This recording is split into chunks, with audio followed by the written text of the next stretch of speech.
All right, Shalom. This is the brothers of GMS New Orleans coming at you with another live camp.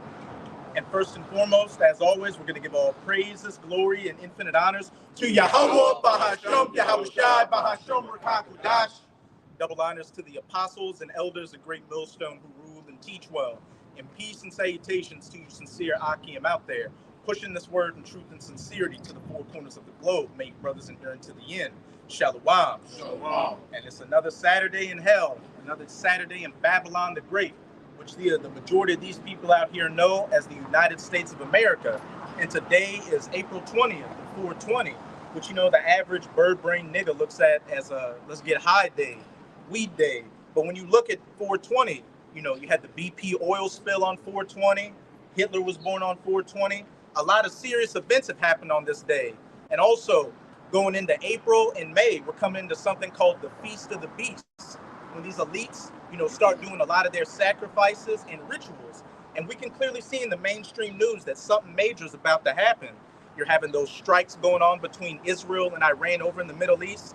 And now in the mainstream media, they're talking about threats of cyber attacks, which brothers have been talking about for the last couple of years. But now you've got the mainstream talking about it.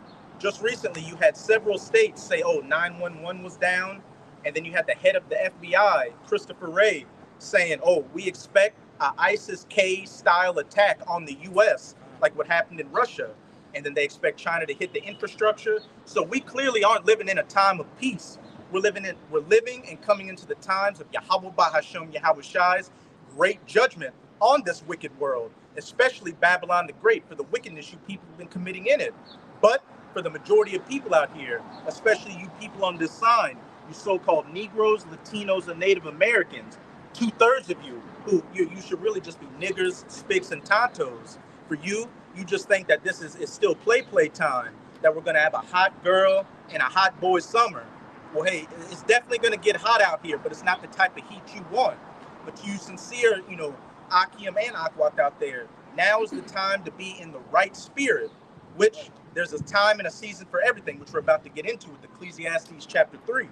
It's the book of Ecclesiastes chapter 3, verse 1. To everything there is a season and a time to every purpose under the heaven. Keep going. A time to be born and a time to die. A time to plant and a time to pluck up that which is planted. Read verse 3. A time to kill and a time to heal. A time to break down and a time to build up. Read verse 4, Baba Kasha. If I could just say real quick on the time to plant and pluck up, man. We're plucking up all of the lies that have been told to our people, and we're planting seeds of righteousness, man. That the elect is being gathered through the preaching of this word. And that coincides with what? The destruction of America. It says, a time to weep and a time to laugh. A time to mourn and a time to dance. And when you look at the state of things right now, is it a time to heal, a time to laugh, and a time to dance? No, it's a time of weeping, you know, mourning and killing, which is all we see going on out here.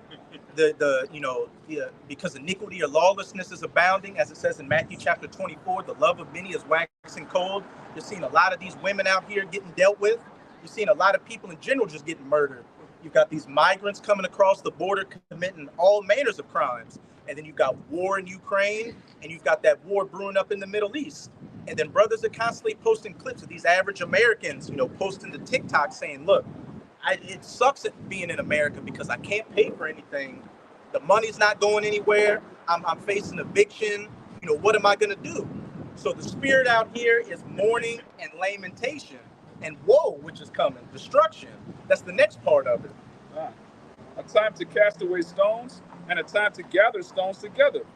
A time to embrace and a time to refrain from embracing. And, you know, just to back up what the brother was saying about, you know, a time of planting, a time of gathering stones is what? The stones, you know, the 12 tribes of Israel, the elect being gathered together right now, which, as the brother was saying, that is synonymous with the downfall of whatever heathen kingdom is ruling at the time. And who just so happens to be ruling? Esau, Edom, the so-called white man, the end of the world, as it says in 2nd Esdras chapter 6. And who comes after that? Jacob, Jacob's kingdom. But in between here and there, much violence, death, and destruction and judgment is going to take place. Right. It says, a time to get and a time to lose, a time to keep and a time to cast away. Keep going. You can read down to verse 8. A time to rend and a time to sow, a time to keep silence and a time to speak. And we're clearly in the time of speaking right now. You see us here speaking, prophesying the downfall of this kingdom.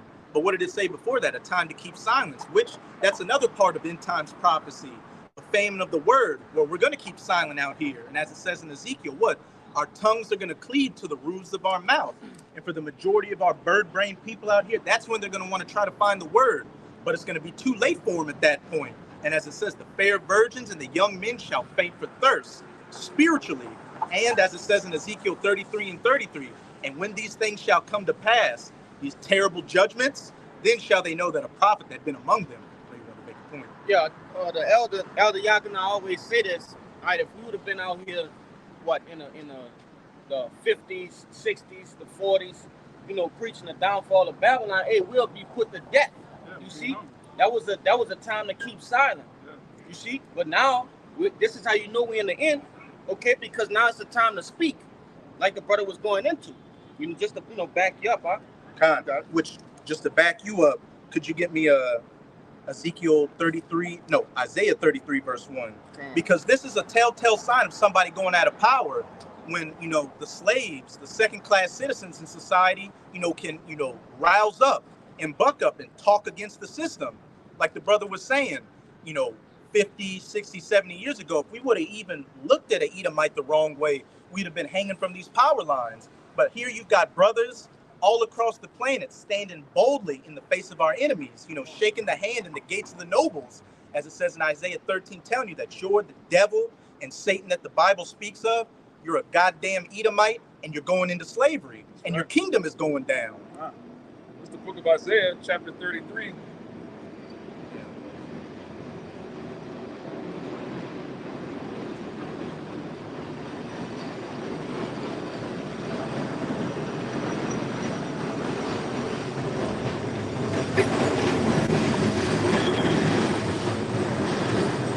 Isaiah chapter 33, verse 1. Woe to thee that spoilest, and thou wast not spoiled, and that dealest treacherously, and they dealt not treacherously with thee. When thou shalt cease to spoil, thou shalt be spoiled. And when thou shalt make an end to deal treacherously, they shall deal treacherously with thee. And we know that this Edomite, is still, dealing treacherously and, spoiling. But for the average everyday Edomite, what? They can't just, start a lynch mob like that and go hang Jake. Or they're going to get, that chastisement for it. It's like every other, these cops can't do what they did before. And this average everyday Edomite, if he says, call somebody a nigger, what? He's going to get doxxed and go to jail for it. So, Esau doesn't have that power anymore. And as it said, when thou shalt cease to be, spoiling and dealing treacherously, shalt thou be spoiled, and they shall deal treacherously with thee, which we're seeing with these different nations, what? Coming across the border, which a lot of them are sleeper cells to what? Overthrow this government. And then what? You've got a lot of these nations planning on de-dollarizing, which that dollar is what's holding up the United States of America. And once that dollar goes, hey, this house of cards is going to fall down and it's just going to be complete hell out here. But just to back up the brother's point, Esau doesn't have that power like he did before. Hey, by the simple fact that we're out here saying we're the children of Israel and condemning him to the point to where he's got to, come with anti-sim, laws and everything. Censorship, calling the truth, hate speech, all that. Just another indicator we're at the end. Con. You got it, and then we can finish out in that Ecclesiastes 33. Con, it's the book of Wisdom of Solomon, chapter 5 and 1. And it reads, Then shall the righteous man stand in great boldness before the face of such as have afflicted him and made no account of his labors. And that's exactly what we're seeing right now. The righteous man standing in great boldness in front of the face of him that afflicted them. Brothers are out here prophesying this word, telling this devil to his face that he's going down, and telling you coons, you tontos, and you spicks that you're going down with him. And we can see, leading up to this ministry, y'all can go through. Y'all can go through. We can see leading up to this ministry, the majority of our people, scoffed at the word and didn't take it seriously. But now you're seeing less and less scoffers out here because what? They're seeing everything we've been prophesying about come to pass. And that's, making us more bold as lions. Because what? Everything we've been prophesying is coming to pass. and it's validating, the word we believed in, the words we've been preaching. So as we see it coming to pass, we know everything that comes after it: spiritual powers, salvation in the kingdom. So that just makes us even more bold as lions to go even harder. Next verse. Yeah. I flicked off. It's like I'm on. Verse 2, in Wisdom of Solomon 5:2, and it reads, "When they see it, they shall be troubled with terrible fear, and shall be amazed at the strangeness of his salvation." And hey, we're seeing our enemies, trembling with fear right now. And like we just said, with these Amalekites coming with a lot of these anti-sim and censorship laws to try to keep the word from going out.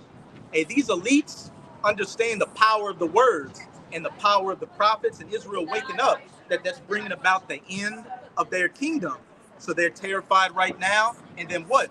The next part of it, the strangeness of our salvation when we get beamed up onto the chariots. Hey, if I could say, there was an article just pushed out, and Yakana spoke on it. He saw the video. The chariot came out the water without a splash. And when those military I can't remember what position it was in the military, but when they gave their press speech, they was like, it's over for us. Basically saying like,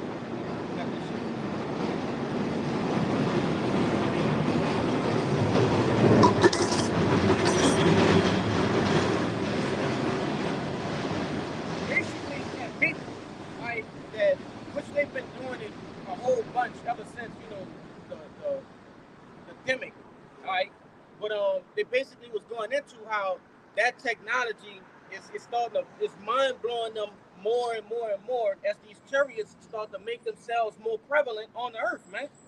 They're studying them from afar, but it's mind boggling to them. Yeah, what happens when a fleet of chariots just enters the atmosphere and just sits there, just like that?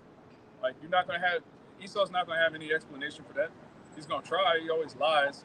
But it's going to be evident that the higher power is visiting this place. They aren't just a glowing orb like we see them. It's an actual wheel within a wheel that just materializes and stands over Washington, D.C. Yeah. They're going to have to cut the feet on that. In the back of this brother, you had a former guy who was a head in the Navy talking about the chariots a couple of years ago, saying, hey, from the footage I've seen of this technology, it's at the least 100 to at the most 1,000 years advanced to anything we have. Right. And then a Republican senator recently said, if they have the ability to travel between galaxies, then they can turn anything we have into a charcoal briquette, burning us to a crisp, which is all a part of biblical prophecy. Which, if somebody could get it for me, I'll just get it real quick.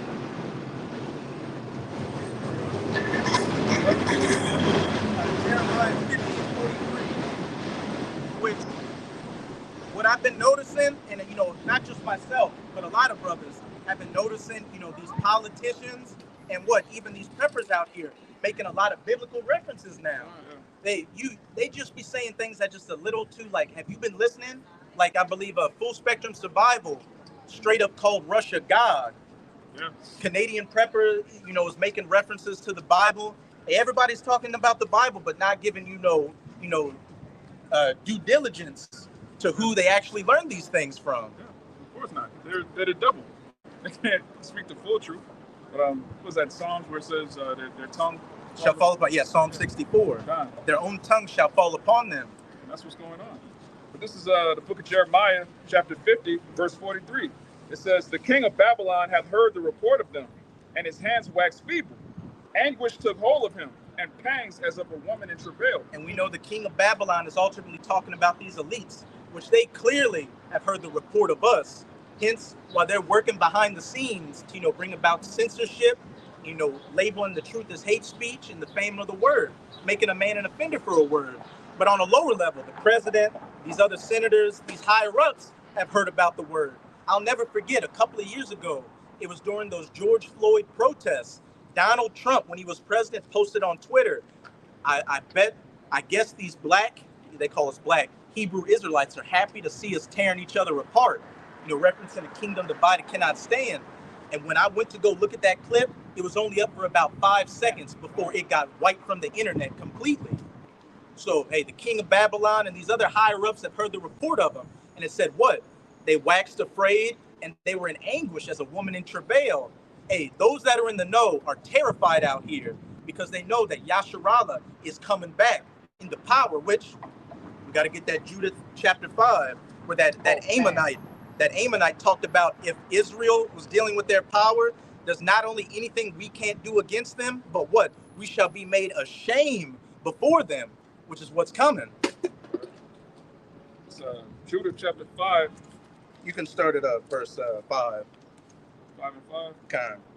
Then said Achior, the captain of all the sons of Ammon, let my Lord now hear a word from the mouth of thy servant, and I will declare unto thee the truth concerning this people, which dwelleth near thee, and inhabiteth the hill countries, and there shall no lie come out of the mouth of thy servant. You can jump down to 17 and read the 22 Baba Dashab.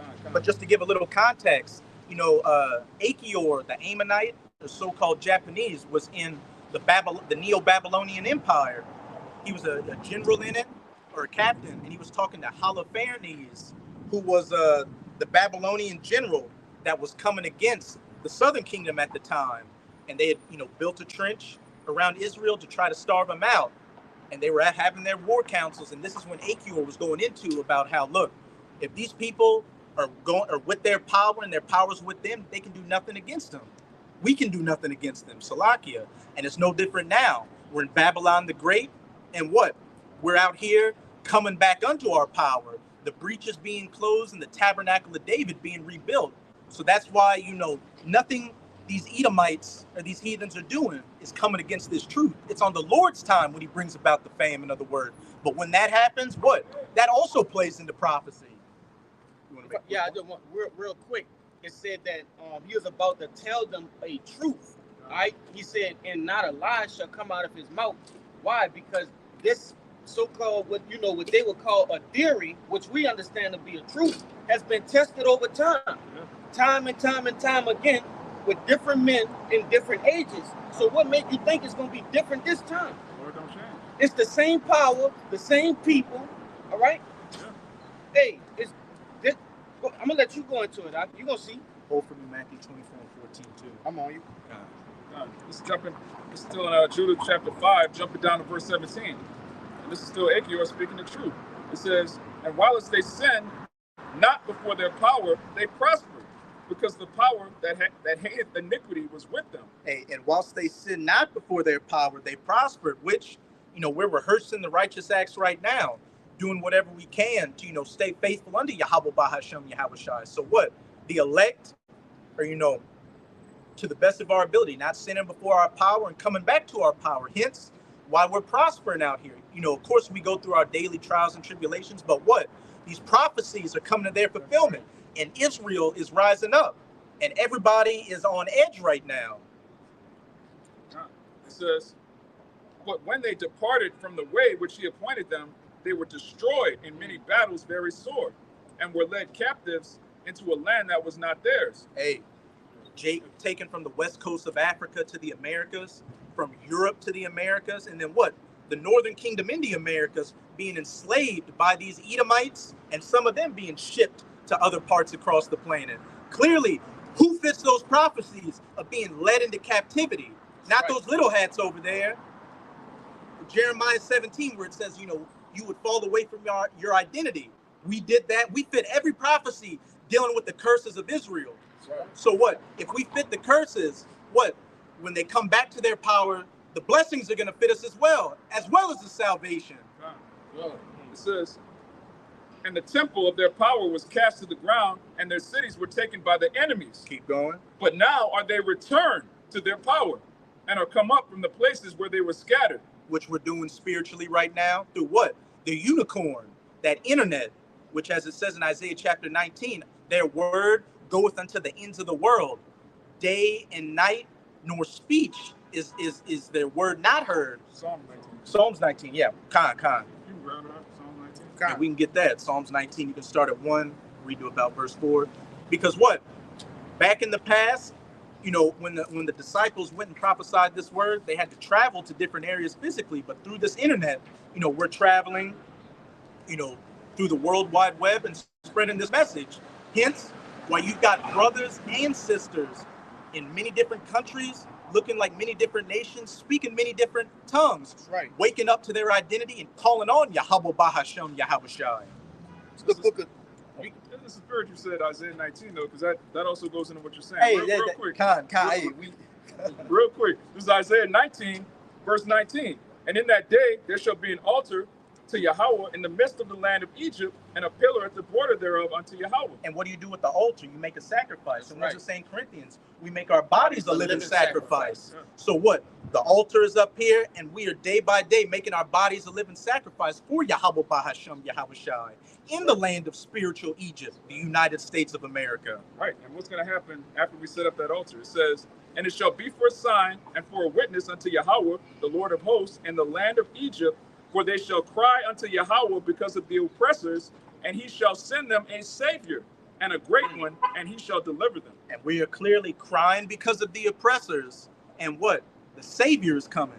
Yahweh Shai, whom the world ignorantly refers to as so-called Jesus. Hey, those chariot sightings aren't just, E.T. coming to say hello. They are the vehicles of our salvation. Right. The more they make themselves pronounced, the more it goes to show how close we are to our salvation.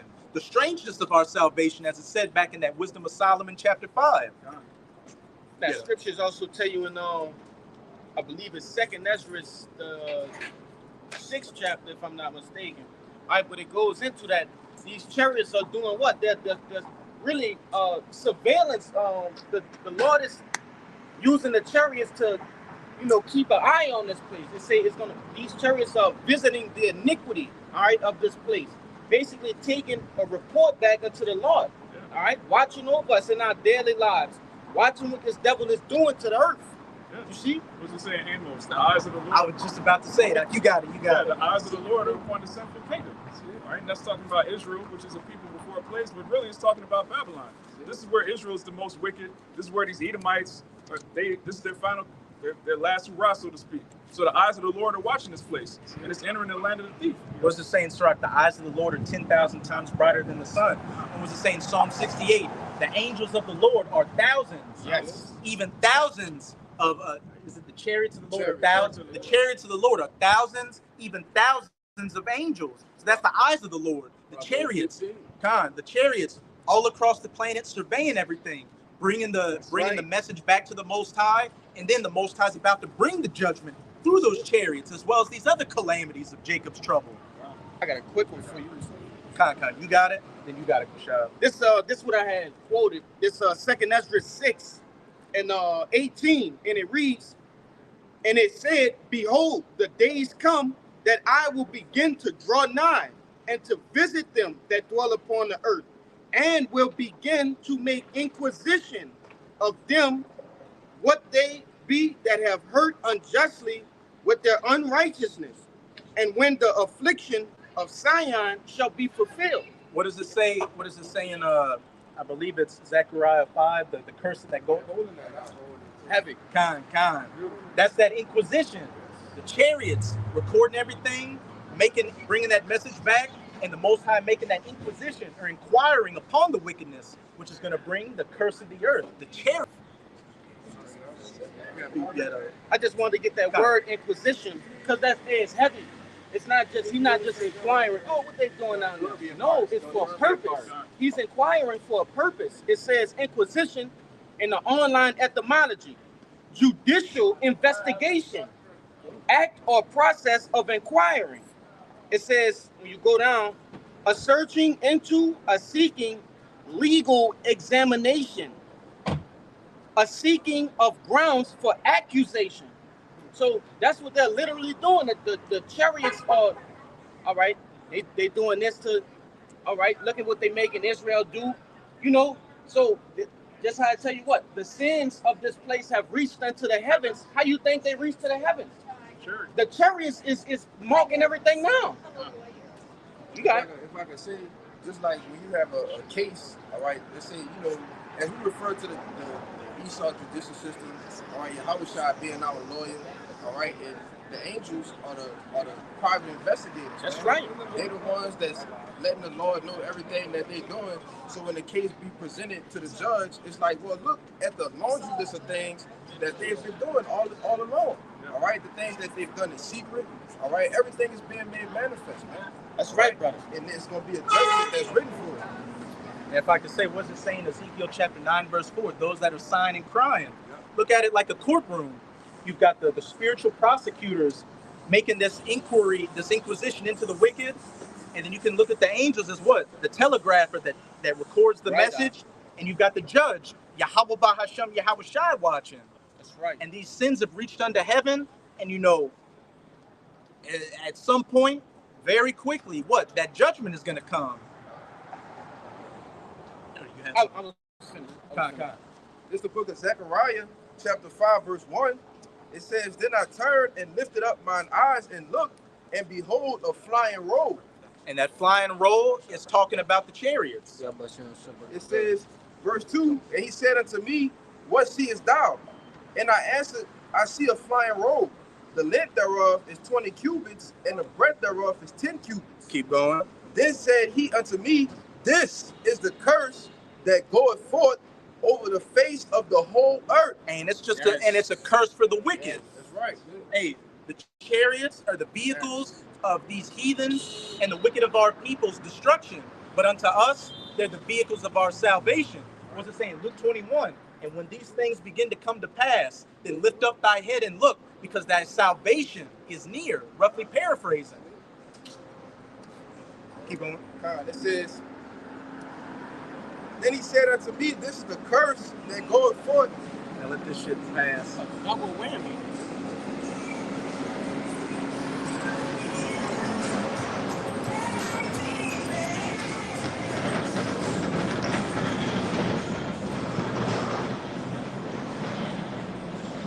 This is the book of Zechariah, chapter 5, verse 3.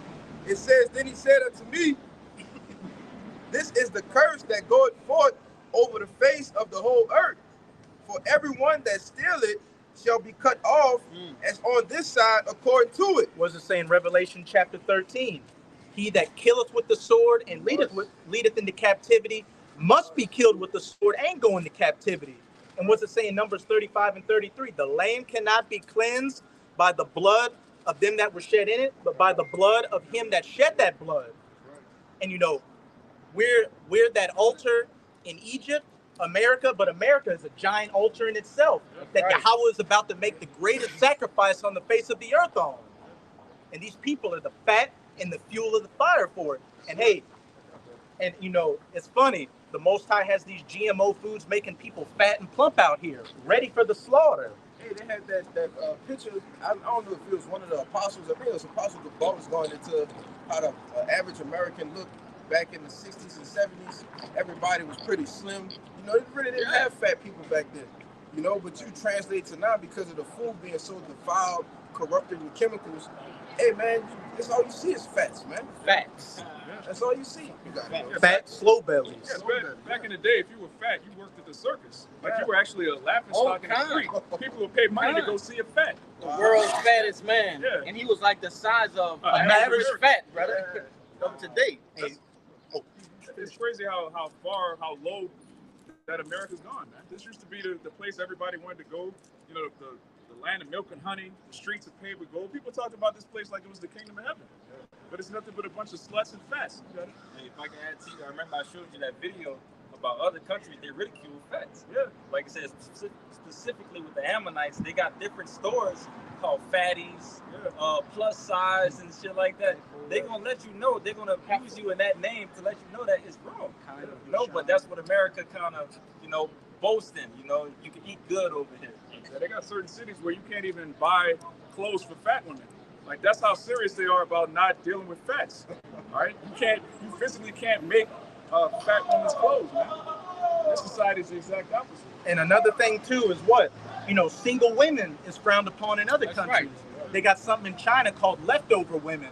Where if you're a single woman in your 30s, it doesn't matter your career, your money, you're untouchable. Yeah, because, hey, in the ancient world, women, you know, begotten young. You see, so you can mold them and you know They were trained. Yeah, they're trained So to you're be like your it. wife, Yeah. to be your specific wife. But here, like the brother said, over in China, if you 30, you know you didn't already. Your mind is polluted. Yeah. And something's wrong with you. You set in your ways. It's like it's like an illness almost. Yeah. You know, like you become diseased with the Babylon juice. Right. You know? And another thing too in China, they frown down upon metrosexuals. Yeah. Feminine men. They're getting rid of all that K-pop and that J-pop because they understand the times they're living in.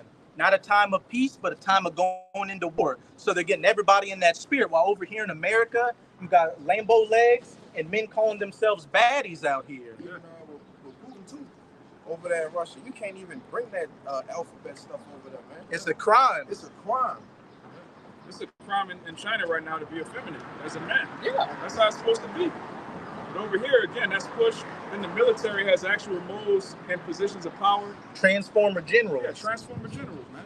Here it is, you're on the battle, you're on the front lines of a battle, and the person giving you orders wants to be a woman. Wearing some camouflage high heels. There is they have at the TSA. There's a new law that they just enacted. There's a sign at the airport that says people who can skip the line when you board the plane. It's handicapped, elderly, and now they added LBGTQ. If you're that, you can skip the line and get on your plane. Hey, there you go. Hey, the Revelation 11 verse 8, that great city which spiritually is called Sodom and Egypt, where also our Lord was crucified. But make your point, and then you still got that Zechariah 5. We'll get that, and go back. You holding something? Kind. Judith, Yeah. Well, Judith, yeah. Isaiah, Well, what'd you have in Isaiah? the fatness. 53. We'll go back to the Judith. That'll probably come around again because we in that season. This is another point I just thought about while you bringing up that Revelations. But I was watching the video of the brother Iwanathan in one of the small hats, or probably just the plain Edomite. He mentioned about how Yahweh Shai, Jesus' body, that the body is dead, and now it's just time to get rid of the body. In the sense of getting rid of that thought process of Yahweh B'Shem Yahweh Shai. All right, but just that made me think about that of the Lord being crucified out here. They want to play God, they want to be God, and so on and so forth. And I'm gonna show y'all that video, once I find it. But like I said, the dude talking about the Lord is already dead. Now it's just time to get rid of the body. Like that's some bold speaking of the Edomites out here, man. Hey, they believe in it. That's the ultimate crucifixion right there, covering up his image. And when you cover up his image and put that image, Jesus comes with the vibration. Jesus comes with loving everybody. Jesus comes with rainbows and lollipops and tucking. Sodom. Tucking and we'll leave it at that. That's what Jesus comes with. Tucking and cucking. Yeah. And bucking. That's neither here nor there. But you got that Zechariah. And this is what that curse of the earth is coming to burn with fire, along with those nuclear missiles. And it's no coincidence that over in Europe, they call a bundle of sticks that you set on fire a faggot. That's what they call it. They call a cigarette that you burn a fag. Faggots. All right, this is back in Zechariah chapter 5, verse 4. It says, I will bring it forth, said the Lord of hosts, and it shall enter into the house of the thief, and into the house of him that sweareth falsely by my name. And they clearly swearing falsely by, just to back up that Revelation 11 verse 8, who they crucify the image. They swear that this is a God-fearing country, one nation under God. We with the law of the land is the Bible, what that devil Ronald Reagan said, but they do everything completely contrary to it. It says, and it shall remain in the midst of his house, and shall consume it with the timber thereof and the stones thereof. And if timber's getting consumed, what does that mean? Getting set on fire. Right. And if a house in the law has leprosy in it, mold, you got to tear the whole structure down, which this whole society is leprous and molded and ready to just be burnt to a crisp. At brother's page, fire cures leprosy. Hey, straight to the point, fire does cure leprosy. And fire is going to cure this leprosy out here. All right, we'll back that up. Come, we'll get you, then we'll go back to that Judah 5. It's the book of Isaiah, chapter 24, and verse 5. And it reads, the earth also is defiled under the inhabitants thereof, because they have Read one verse So, up. yeah, get the whole thing, huh? This is Isaiah 24 and 4, and it reads, the earth mourneth and fadeth away, the world languisheth and fadeth away. And when you go into that word languish, it means to grow weak Yes. and feeble, which under this devil's rulership, this world has grown weak and feeble. Brothers posted 2 articles yesterday a couple of days ago in our chat that caught my attention. You've got salmon that are getting caught with cocaine in their system. Yeah. And then you got fruits out here that got, heavy metals in it. Band-Aids have those PFAS or forever chemicals. Everything that this devil lays his hands on is corrupted and destroyed. And it causes the people to what? Languish under his rulership, as well as this entire planet. When he was Cain, what was one of his curses? That the earth wouldn't yield forth his strength to you. It says, because they have transgressed the laws, changed the ordinance, broken the everlasting covenant. And it's the point, back up that brother. Therefore had the curse devoured the earth, and they that dwell therein are desolate. Therefore the inhabitants of the earth are burned, and few men left. A fire cures leprosy. For all this degeneracy and all this iniquity are not following the laws out here, which is pushed by this Edomite, what? That cleansing agent is going to come. That's that right. Fire from the missiles, as well as the curse that devoureth the earth. The chariots, which you might hold on to that, Judah, but it's kind of moved. Somebody give me Isaiah 66, verse 15, Baba Kashah. It seems the spirit moving towards those chariots, which, you on 31? 31 and 5? Con. Give me that Isaiah 66 and 15. You got it? Con. It's the book of Isaiah, chapter 66, verse 15. It says, for behold, the Lord will come with fire.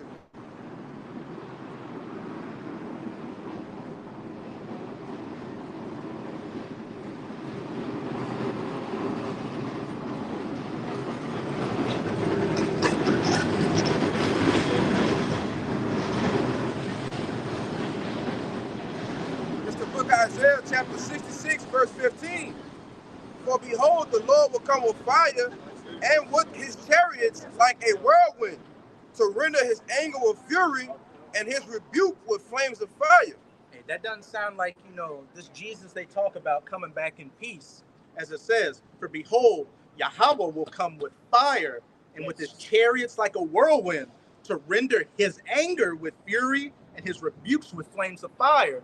Those chariots coming and shooting concentrated heat on people, the so-called laser beams, which I did a video the other day talking about, how these chariots have been spotted by government officials throughout the decades, showing up over nuclear facilities and turning on their nuclear launch sequence and then turning it off, showing what? They have complete control over these nukes. And when it comes time, for those nukes to be fired, nothing will stop them.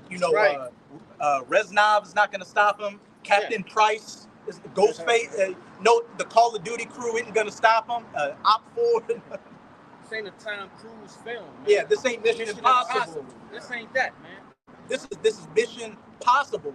The possible and the inevitable destruction of Babylon. It's Mission Inevitable. Mission Inevitable. Starring Yahweh Shai. Yeah, that verse 16 comes. Isaiah 66 and 16, it says, for by fire and by his sword will the Lord plead with all flesh, and the slain of the Lord shall be many. By fire and by his sword. And who's his sword? The wicked, as pursuant to Psalm 17, verse 13. Esau, Edom. And what's the wicked's ultimate sword? Those nuclear missiles. So like I just said, the chariots are able to control these nukes. So when it comes time during World War III for the nukes to be fired, those launch sequences are going to start, and those missiles are going to fly. And what also? That other fire, the fire, the laser beams from the chariots hitting everywhere. 144 guard. Kind. Which guards heat for strangers, man. So the 144,000 strangers. Wow. That's beautiful, man. Hey, that's the spirit. You can't make this up. Hey, in the land where you were set, it was not my people. There shall it be said, ye are the sons of the living power. Which, hey, you still got that Judah? Yeah, of course. That they we'll hopscotch back to that real quick. Because what was that Judah going into when we start calling back on our power, which we were off from our identity for hundreds of years here, but through the will of Yahweh by Hashem Yahweh Shai, we have back our identities. So what? It's bringing about the end of this system right before these people's very eyes, whether they want to hear or forbear, which regardless, you're still going to get judged. We're at we can keep going in that Wisdom of Solomon 5 too. Con. Our salvation. We'll get that Wisdom of Solomon 5, then we'll, jump back to Con. It's back in Judah 5, this is verse 19. It says, "But now are they returned to their power and are come up from the places where they were scattered, and have possessed Jerusalem, where their sanctuary is, and are seated in the hill country, for it was desolate." And back then we were in the Holy Land, and we had the temple built, but the temple's been destroyed. But the third temple is being built right now, that spiritual temple. And Jerusalem is a people before it's a place. So spiritually, where we've been scattered to, hey, we're all those spiritual building blocks, building up that third temple, calling back on our power, Yahweh Bahashem, Yahweh Shai. It says, "Now therefore, my Lord and Governor, if there be any error in this people, and they sin against their power, let us consider that this shall be their ruin, and let us go up, and we shall overcome them." And hey, that's been our case for the last 500 years or so. When we were in hardcore captivity, we didn't have our identity, we didn't have our language, we were called by these bywords, and made gifts amongst these different nations, as it says in Revelation chapter 11. The butt of every joke in this society. But it's different now. We are the children of Israel. These so-called white people are the biblical Edomites. America's going down, and it doesn't matter how drunk you are or what bullshit college you go to, you're going into slavery, and it's as simple as that. That's right. Going into slavery. It says, but if there be no iniquity in their nation, let my Lord now pass by, lest their Lord defend them and their power before them, and we be a reproach before all the world. And hey, the elect are covered by the blood of Yahweh Shai. So though we go off, hey, we're under that grace period, and the elect are ultimately going to be saved. So what? We're rehearsing the righteous acts, and the iniquity we do commit. Not telling you to commit sins, hey, it's covered by the blood, and we're continuing to do our work and get close to our power. So the Most High is making good on His word and coming back unto us and defending us. Hence why these prophecies are coming to their fulfillment, and it's becoming more common knowledge every day that the true children of Israel are you so-called Negroes, Latinos, and Native Americans. What happened with Vladimir Putin a couple of weeks ago? He opened up the vaults, which how he made it sound is they opened up the vaults, the door cracked open, and dust came out like it was these ancient archives, and they brought out those icons from the the medieval period, which showed the saints, which showed the Most High, which showed Israel, and which showed Yahweh Shai's so-called dark-skinned Negroes. And Putin was like this, I present to you Black Jesus. It's out there. Which he's known all along. All of these world leaders, they all know the truth. That's why it tells you in Psalms 83 that they make a confederate against us, man. All right? The so-called Negroes, Latinos, and Native Americans are the only people that don't have any representation in the United Nations and these secret councils, man. Why? Because the councils are about us. How can we stop these people? How can we cut down their numbers? How can we increase abortion? How can we destroy them as a people? How can we move more businesses in their communities and profit off of them? This, what we're reading here in Judah, the 5th chapter, goes on every year in these councils. So if that was written about in the Babylonian Empire, all right, well, the wickedness wasn't as nearly as great as it is here, all right, as far as our people committing the iniquity of the sin, all right, the transgression. How much more of now, this devil knows this. He studied this. He's, looked into the archives of the ancient men, okay? What's it saying in Ezekiel? Their heart and their mind is deeper than Daniel. Yeah. And getting back to Putin, he's at war with the West, all right? He's not like, see, over there, they already know World War III has already started. They openly tell their citizens that we're at war with America. So when you're at war, what do? You make sure you have the right narrative. You take control of the narrative. All right. They know over there that they have the Lord's chosen people in captivity in the Western Hemisphere. So he's like, look, these are the real Jews. So who are those people in the Holy Land? All right. And the elder brother Malcolm of Chicago made a beautiful point. Putin, probably did that to what? Create even more tension in America. Yes. Because by revealing that, by having a world leader come on the stage and say, look, the Israelites are Negroes. What's that going to do in America where racial tensions are at an all-time high? That's just going to further, kickstart those things and further bring that division. God, and look at Russia's military. Russia's military is Russian men. America's military is a melting pot of a bunch of different nations. Gumbo. So you put that out there that, these are the Israelites. These are the people oppressing the Israelites, but they're fighting on the same team, allegedly. He's doing that right before war. And I was going to say, too, because as he's doing that, they started I forget the particular name of the draft that they started over there. They're openly telling the people, we in World War III, all right, the so-called Negroes are the real Jews, but we drafting ex-military, all right, people that's under 60, men to get ready for war, Convicts. man. Convicts. It's that first, I know what you're talking about. It's called the first phase, where they basically drafting the ex, like the brother said, the ex-military soldiers in Russia. So they already started the draft. So why would you start a draft if you're not at war? Hey, even over here in America, you've got a lot of veterans saying, hey, we've been getting calls, like they'll give us bonuses if we re-enlist and join the service. Because the American military is through on all levels. That's right. A lot of people don't want to join. The people that are in the military want to get out. And the average American out here is a fat, drug-addicted, alcoholic retard. Yeah. That's like you were saying the other day. The majority of people that join the military, they just want a Camaro and some benefits, man. That's it. They're not fighting for rights or anything righteous. They're not fighting for the name of the Lord. Military discount. Yeah, military discounts. A 50% discount at Speedy Oil Change. Yeah, man. They don't give a damn about this country, man. You got to be bugged out of your mind to care about a country that doesn't care about you. Hey, you just had when one of those hashtags were going out for war with Iran, I think about a year ago, you had an Eve who was in the army crying, saying, I didn't join up for this. Nigga, what do you mean you didn't sign up for this? You joined the military, which is what? An institution that is used to fight wars and defend the country. Showing you how bugged out this woman are. Like I said, towards the inside of that thing, why that Eve was crying like that is because usually when they sign up for that job, basic training is the hardest thing that they have to go through. After that, they're safe behind the desk. Yeah. Everything behind the computer or whatever, that's where they're safe at, and they don't have to do anything like that. So they're not expecting to fight at all. You know what I'm saying? But I got a precept I wanted to bring out behind. Finish out that unit, and then we got your precept.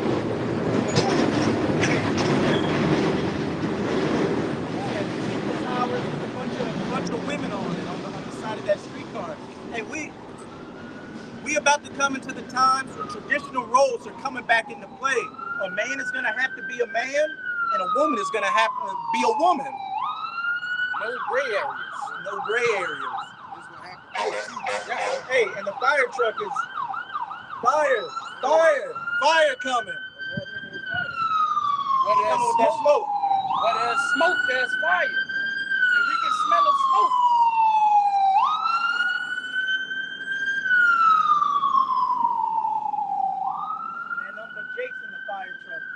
Southern Kingdom driving and Issachar with that caterpillar mustache in the back, looking, he was looking at something dirty on Instagram.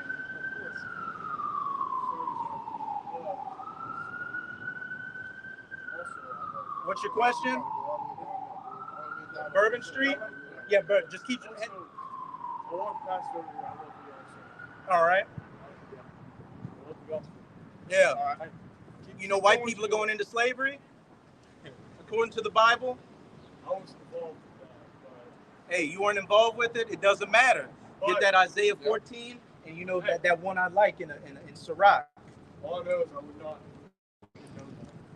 I'm but I love what you. You mind if we get before you enjoy your day on bourbon? You mind if we get you something? One thing, and then we'll let you be. It's the book of Isaiah. Revelation 13. We'll get that. Yeah, we'll get that Isaiah. It's Isaiah 14 and 21. It reads, prepare slaughter for his children for the iniquity of their fathers. And what did your forefathers do?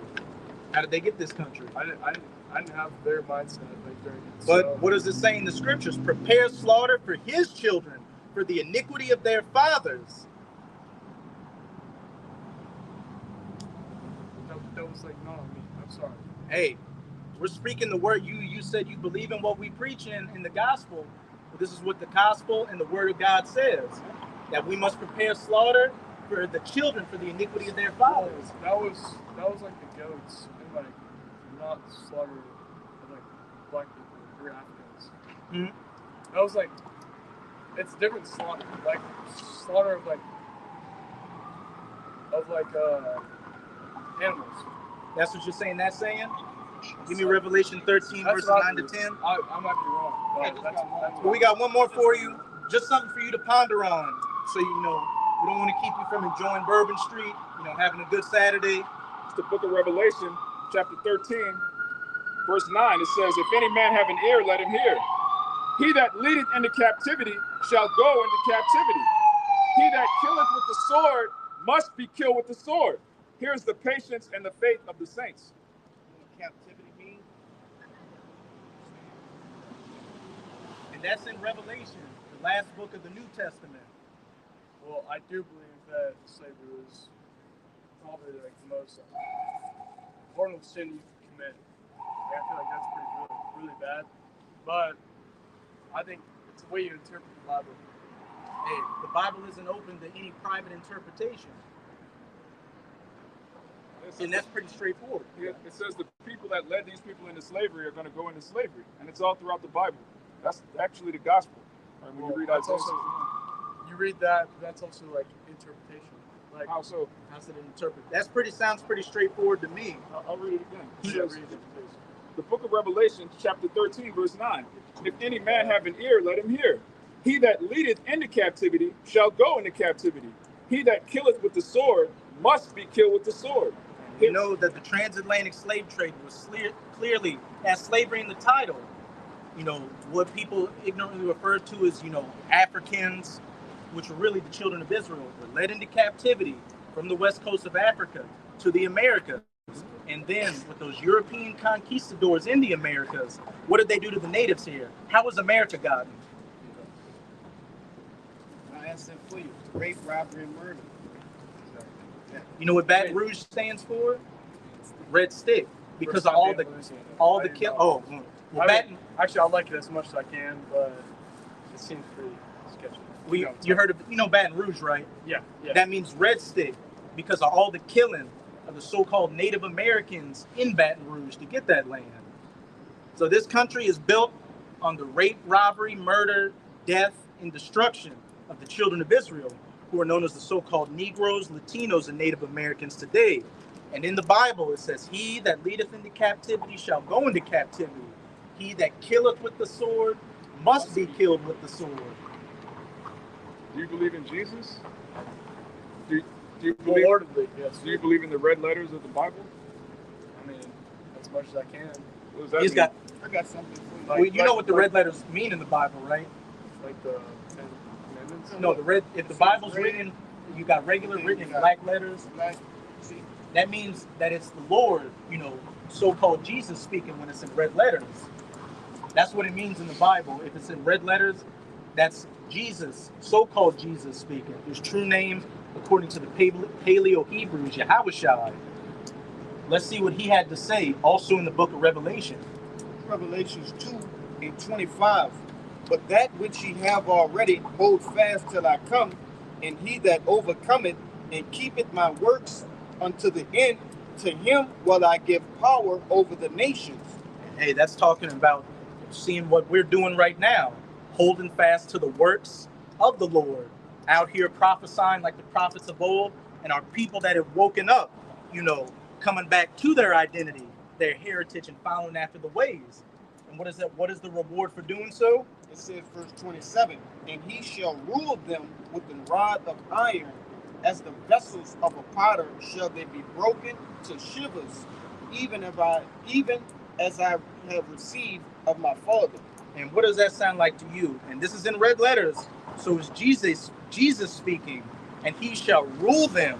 When you're ruling over somebody, that means you have power over them to do with them whatsoever you will with a rod of iron, to break them as a vessel is broken, a piece of potsherd.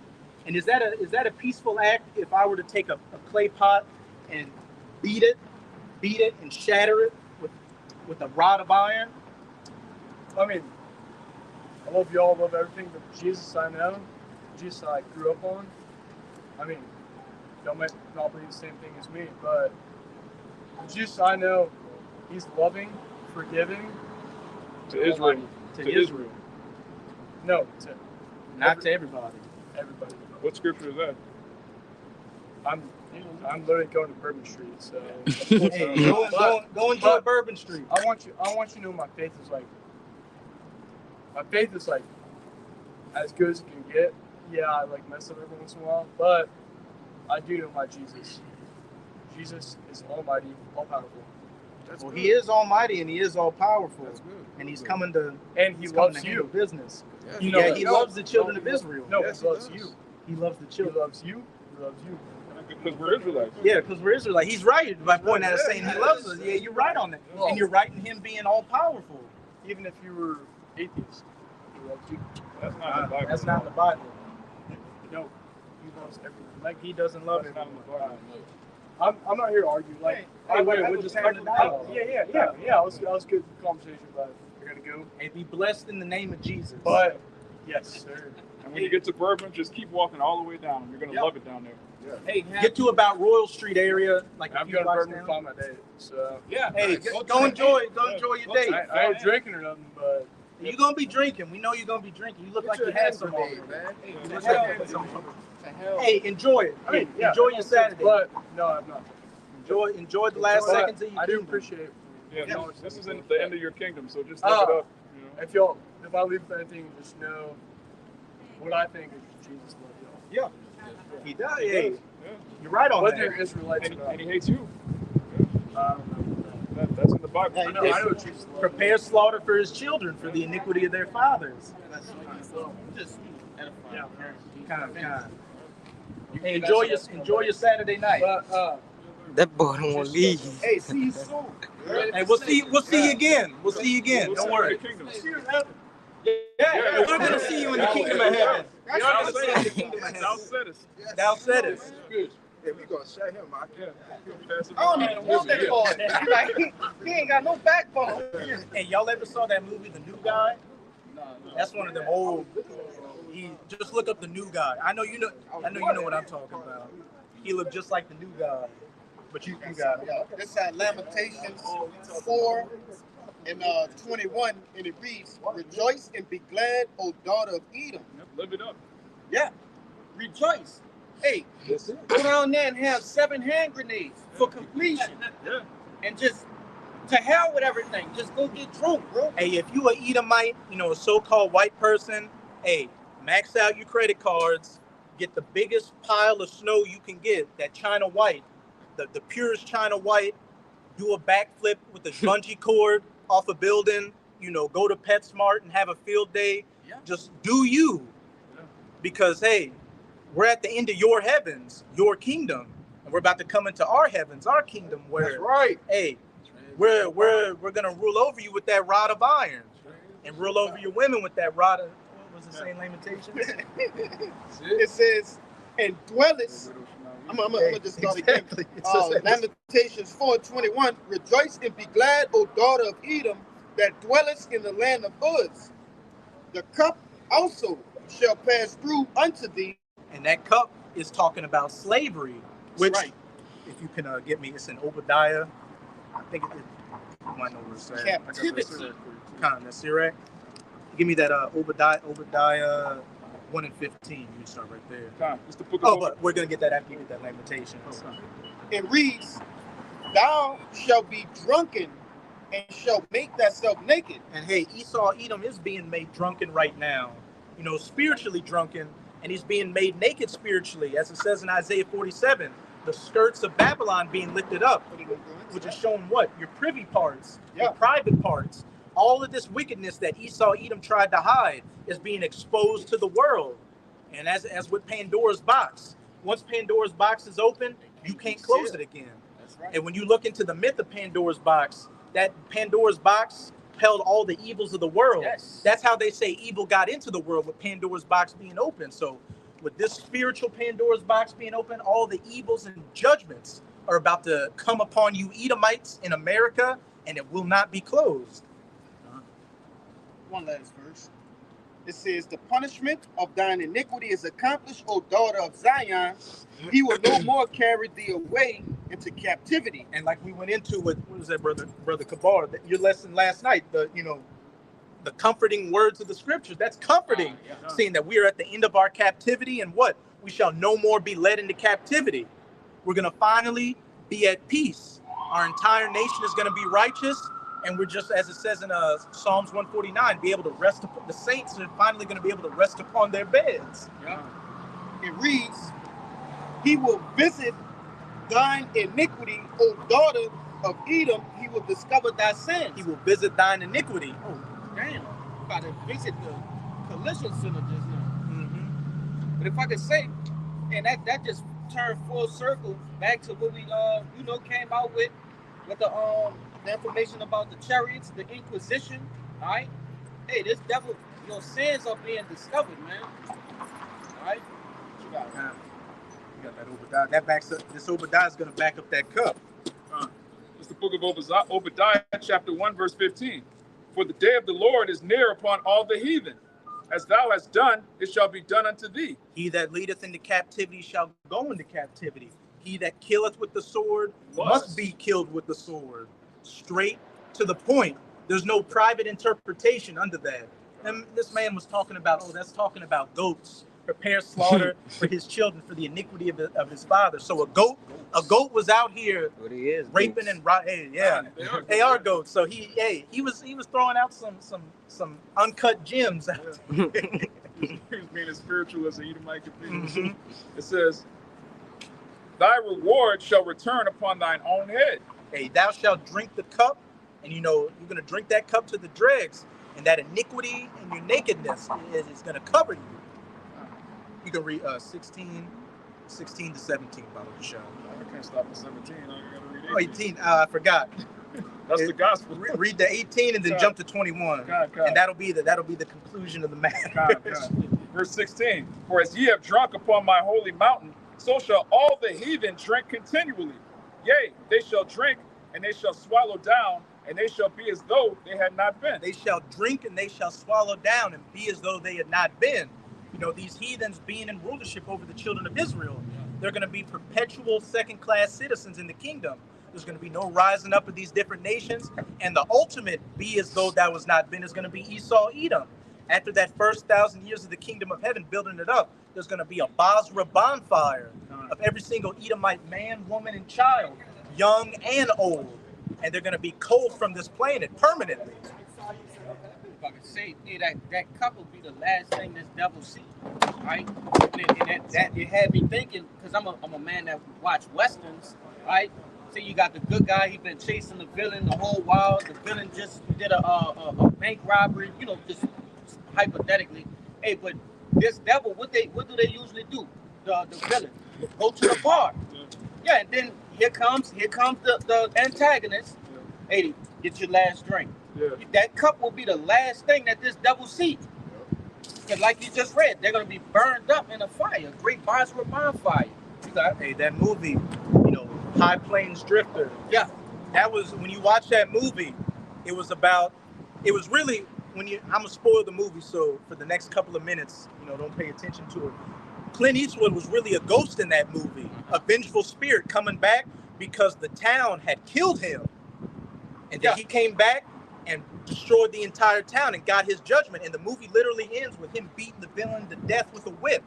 And the town is on fire when he rides away. What does that sound like? Justice. That was a good ass movie.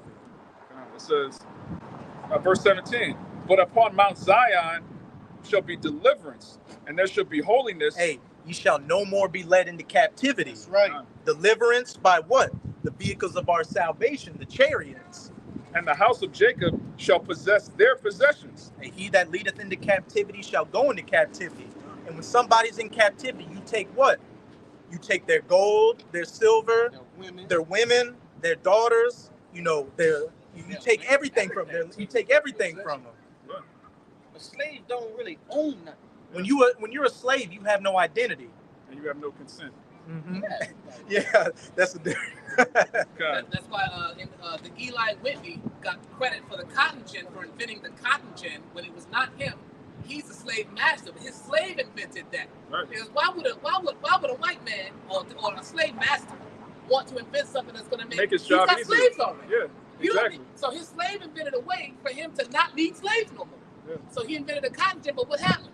Eli Whitney saw that his slave invented that, so he took it to. That's why my dad always said that's why the white man invented the U.S. patent office, the USPTO, so they could steal inventions. So they took the invention, like you just said. Slaves don't have no rights; they're not people. The slave could not patent that invention. He could not own it. Whatever the slaves invented on that man's land as slaves belonged to the master. So he patented it in his name. That's why when you read up the record books and the history books, it says you look up the cotton gin, it shows the inventor is Eli Whitney. That's a white man. He didn't do it. It's slave. It's like that Dick Gregory. He said the only thing the so-called white man invented was the patent office, and that he uses that to just steal everything that Jay creates. Because like the brother was saying, the slave has every incentive to make his job easier. A slave master has no real incentive to not need slaves because he already has slaves. So when you go look into the history of this country, man, Jacob is the former of all these things. All right, Jacob creates all these technological advances. All right, the computer, the internet. All right, but then they tell you air conditioning, the filament in the light bulb, the turn signal, the actual turn signal on your car. Blink, blink, blink was made. Everything that makes this society easier was created by so-called Negroes. But who took the credit for it? The Edomite, because what? We're slaves in this captivity. And what does it say in the law? If a man begets children and wife in your house and he leaves, he's got to leave everything with you because what? He's your servant. Yeah. And as wicked as it is, it's righteous at the same time. That's how it's supposed to be. All right, the Heavenly Father didn't literally create the world. His angels did it, but he gets the credit. So if you have slaves and they make something, you get the credit. That's how it's going to be in the kingdom. When you read the scriptures, it clearly tells you that the heathen are going to be doing manual labor, but it says what? We're going to build the kingdom. We're not going to actually do manual labor. These bedwenches, they're not going to have right, man. This type of shit ain't going to never get out. What the hell? It's the last March. That's it. The final slut walk. That's it. Yeah, that's it. Ain't going to be nothing. And the final slut walk, and they like that talk. Yeah. But this is the only work we're going to be doing in the kingdom. Yeah, pointing, snapping your fingers. Yep. Even that's going to be too much. Yeah. You know, hey, we're going to have spiritual powers. I'm just putting what I need done in their brain. Like, you got to just do it without just download it. I'm going to use my words for the talk to brothers and shit like that. I ain't even going to waste my words on a heathen. Jake gonna be in that freezer chair in the kingdom. That little hover chair just hovering around. You know? You got one? Yeah, I got a precept. Actually, finish out that Obadiah. Yeah, let me finish this. 18 and then jump to 21, Bob. Obadiah 1 and 18. And the house of Jacob shall be a fire, and the house of Joseph a flame. All right, the northern and southern kingdom coming back together. And the house of Esau for stubble, and they shall kindle in them and devour them. Like they just spawned right there. You know, right here from now.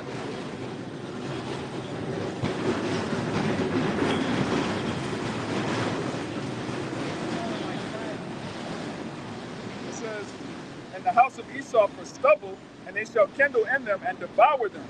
And there shall not be any remaining of the house of Esau, for Yahweh hath spoken it." As the brother was saying, the house of Jacob, the southern kingdom, the so-called Negroes. The house of Joseph, the northern kingdom, so-called Latinos and Native Americans, shall be a fire. We're going to be all 12 tribes, beginning with the elect, are going to be back in rulership in the kingdom. And the house of Esau for stubble, and they shall kindle in him and burn him.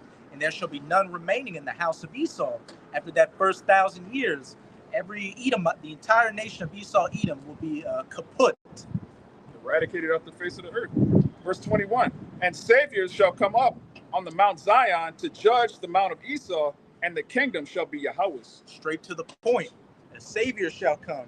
You begin with Yahweh Shai, shall become the Mount of Zion to judge the Mount of Edom. Mountain, government. Yeah. So this government of Esau's globally is being judged.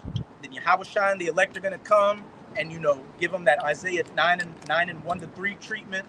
Get them everywhere they're at, and that Isaiah 149 to slap chains and iron on their nobles and their kings, and going into slavery. And the kingdom shall be Yahweh's, and by extension, what? Children of Israel. You had something? Yeah, Oh, you had something? I know you've been holding something. John, this is backing up that point when the brother brought out with Eli Whitney, so on and so forth. But this is Sirach 10 and 8. It says, because of unrighteous dealings, injuries, and riches got by deceit, which is definitely one of the break it down. which is definitely one of the reasons why the heathen is even in this place. Like I said, they raped, robbed, and killed every of our people to take this land and so on and so forth. And we honestly built this land, but who gets the glory of all of that? They get it. All right. But it says, because of unrighteous dealings, injuries, and riches got by deceit, the kingdom is translated from one people to another.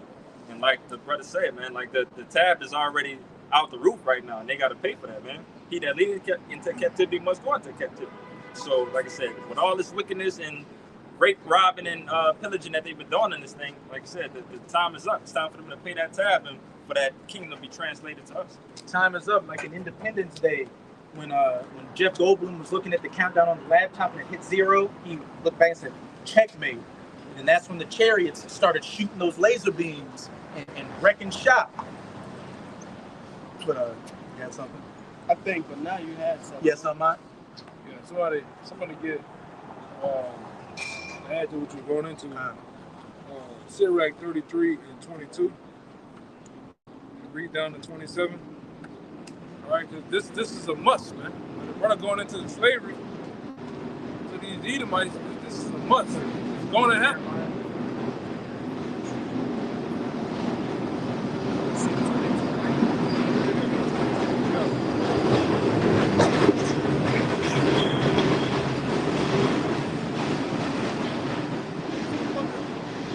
The book of Sirach, chapter 33, and verse 22, and it reads, in all thy works, keep to thyself the preeminence.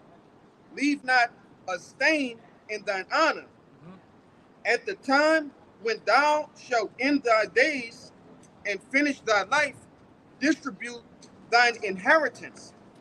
Fodder and wand and burdens are for the ass, and bread, correction, and work for the servant. And who the servant is, man? The servant is also, it's pretty much Esau Edom, man. All right, going to the book of Psalms, all right, talks about the princes and the servants, man. Yeah. All right? You want your brothers to get that? I think it's How's it go? yeah. I know what that's saying. Got it. Where is that?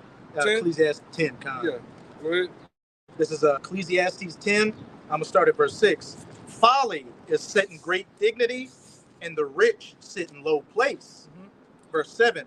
I have seen servants upon horses, and princes walking as servants upon the earth. I precept that with Proverbs 10 and Proverbs 19:10. 19 and 10. All right. I got it. This is Proverbs 19, verse 10. Delight is not seemly for a fool, much less for a servant to rule over princes. Right. And get precept that for Lamentations 5 and 8. All right. These devils are servants. They was never set up to rule, man. All right. But yet they're ruling. So what you, and the scripture the brother getting into, this is what you do to a servant, man. All right. And these servants, and the Lord put them over us to punish us, man. To make us really jealous of what we're supposed to have, man. You wouldn't sit up here in this prison with these servants over you to prosper, to want to be here forever, man. You should be wanting to get free to get your own shit, man. All right? Go ahead. Look at Lamentations. This is Lamentations 5, verse 8. Servants have ruled over us. There is none that doth deliver us out of their hand. Yeah, man. It's plain. I go back to that. Yeah.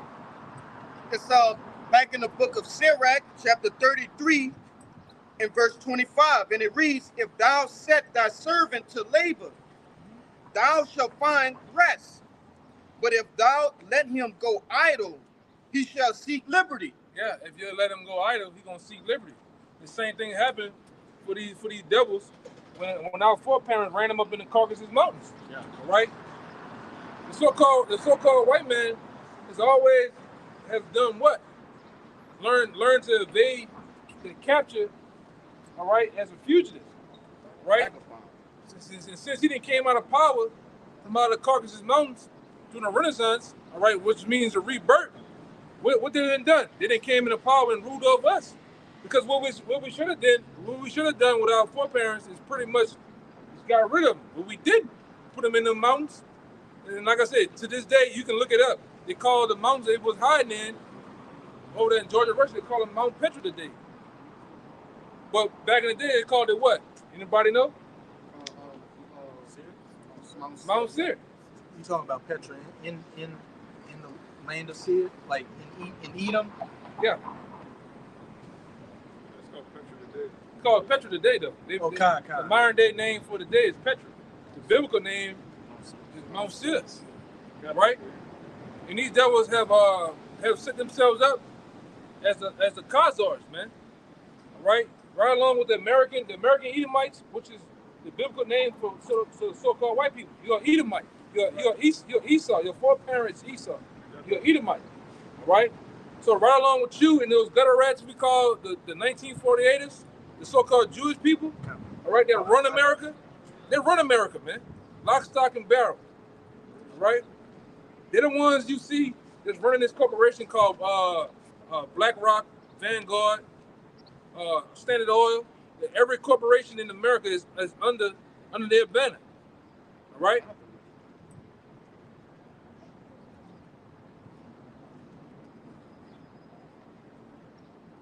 What the fuck, man? Like I had a point to you too, what you mentioned before. Like I said, Saul is one of those examples of like that was supposed to be a point in time that we supposed to get the Amalekites out of here. Yeah, they supposed to be playing out of here, but by Saul, not doing what the Lord commanded him to do. Like I said, now they're in this position right now, getting stronger and stronger. Yeah, you know what I'm saying? And these devils been in the power from the Renaissance, even with the Borgias. This guy right here. Let's get the real picture. All right, this picture you see of sweet Jesus, that's not really Jesus. This guy is the actual guy of Caesar Borgia. All right? Let this shit go by first.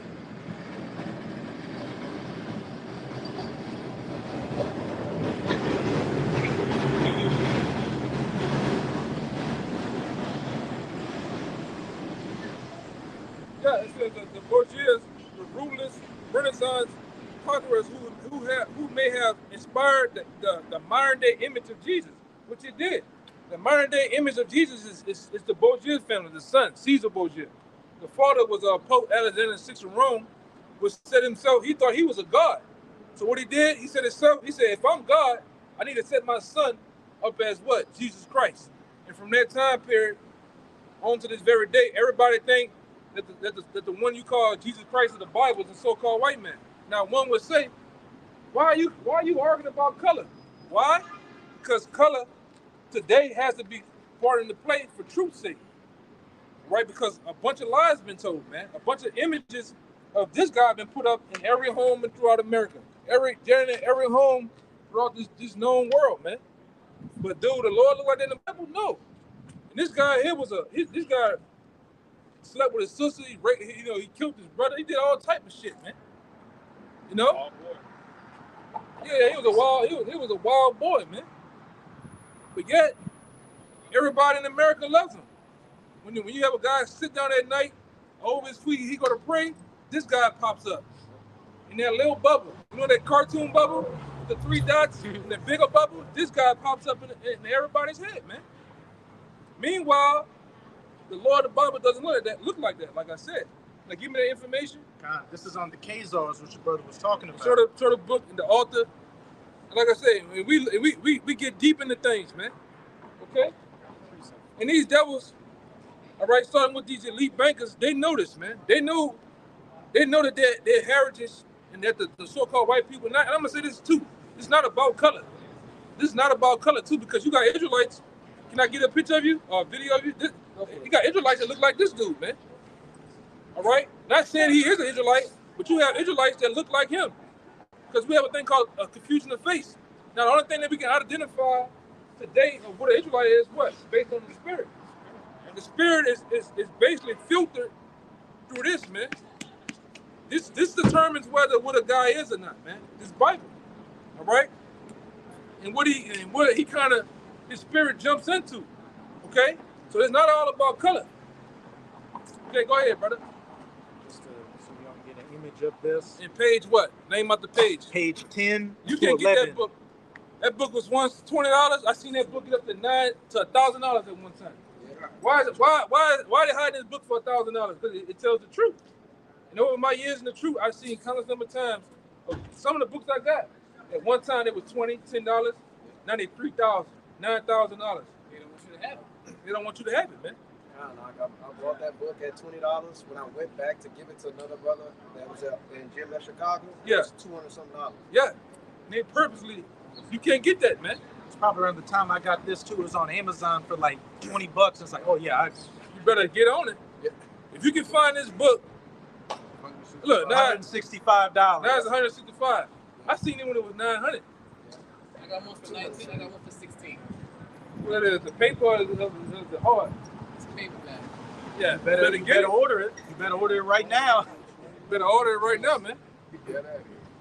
But that's his best thing to do. Cause I was finna get cooking on his ass, man. I was seasoning him right now, though. With that Whataburger shirt on. Yeah, I was seasoning. I was seasoning. All right. That's John Sarah. Yeah, I was just seasoning him up right now. Putting all the Tony Sastries and shit on him before I went to really cooking on his ass, man. That boy hit them with them 2 thumbs up. Yeah. Go ahead, brother. I think, real quick, I think in Kings, when in the book of Joshua, when they were killing those Hamites, one of the kings, they cut their thumbs and their toes off, and they cast his body into a cave. But this is on page 10 on Who is Esau Edom by Charles A. Wiseman. The Khazars were a nomadic people who had no traces of Hebraic culture, which, this book has some bones in it because they were Amalekites who were Edomites, so they were Hebraic. They had been following a pagan and a sex-oriented religion until they had officially embraced Judaism in 740 AD, while rejecting Christianity and Mohammedanism. The Jewish and why I say Mohammedanism? Because a lot of them crackers was under the religion of what? Islam, as the Ottoman Turks, man. You hear anything about Ottoman Turks, them Edomites, man. Even today, man. A lot of them Turks are Edomites. A lot of them, the motherfuckers you see in Egypt, they ain't not really Egyptians, them Edomites, man, and Arabs that took over that land, man. During the Ptolemies. Yeah. And a lot of these so-called Native Americans, you can look up $5 Indian, and you'll see where they was where Esau was giving the original Native Americans land and other benefits because of to compensate for the loss for stealing their shit. So they say, okay, we're gonna give y'all all this. So Edomites was around and say, hey, if they're giving all that to them, can we put our names on there? So they start pledging. They start pledging the Native Americans, man. It's called the Dole's. Yeah, go ahead. It's called the Dole's Roll, which is what they would pay $5 to be labeled as Native American. And a lot of them Native Americans, so-called Native Americans that own them casinos are Edomites. Yeah. And that movie that just came out, the Curse of the Flower Moon, was all about Esau getting with these Gadite women to get their land and their resources. Even that dumb bitch.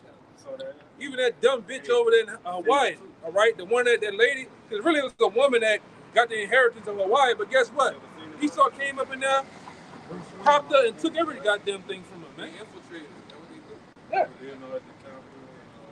Yeah, man. And that's their history. What did Haman do? he got up damn near second in command under the Persian Emperor Ahasuerus. And when you read in the edition of Esther's, it says he did it in order to translate the rulership from them to the Macedonians. When you read in the edition of Esther's, it says Haman got so far up so he could translate power from the Persians to the Macedonians, his people. That's what these Edomites do. Yeah, and like I said, that you had that dumbass woman that got the rule over Hawaii. Them Edomites got up in there and married her, and guess what? They wound up taking every goddamn thing from her and owning both of the islands of Hawaii, man. All right, and that's what they do. All right, and they don't give a goddamn, man. Is that a red suit? Let me say real quick, this also proves how stupid it is for you niggas to try to get reparations, all right? Right. First of all, Esau's never going to pass that bill, and even if he did, he would just declare himself a Negro the next week, all right? He said, oh, I'm 1/10 black. I identify as black. I identify as black. They're trying to come out with something now called transracialism, There you go. where if you look like a so-called white person, hey, maybe in my spirit I identify as an African American. Yeah. Hey, but what we got now, what we got now with the his and hers and I am and he, I can identify. I'm a building.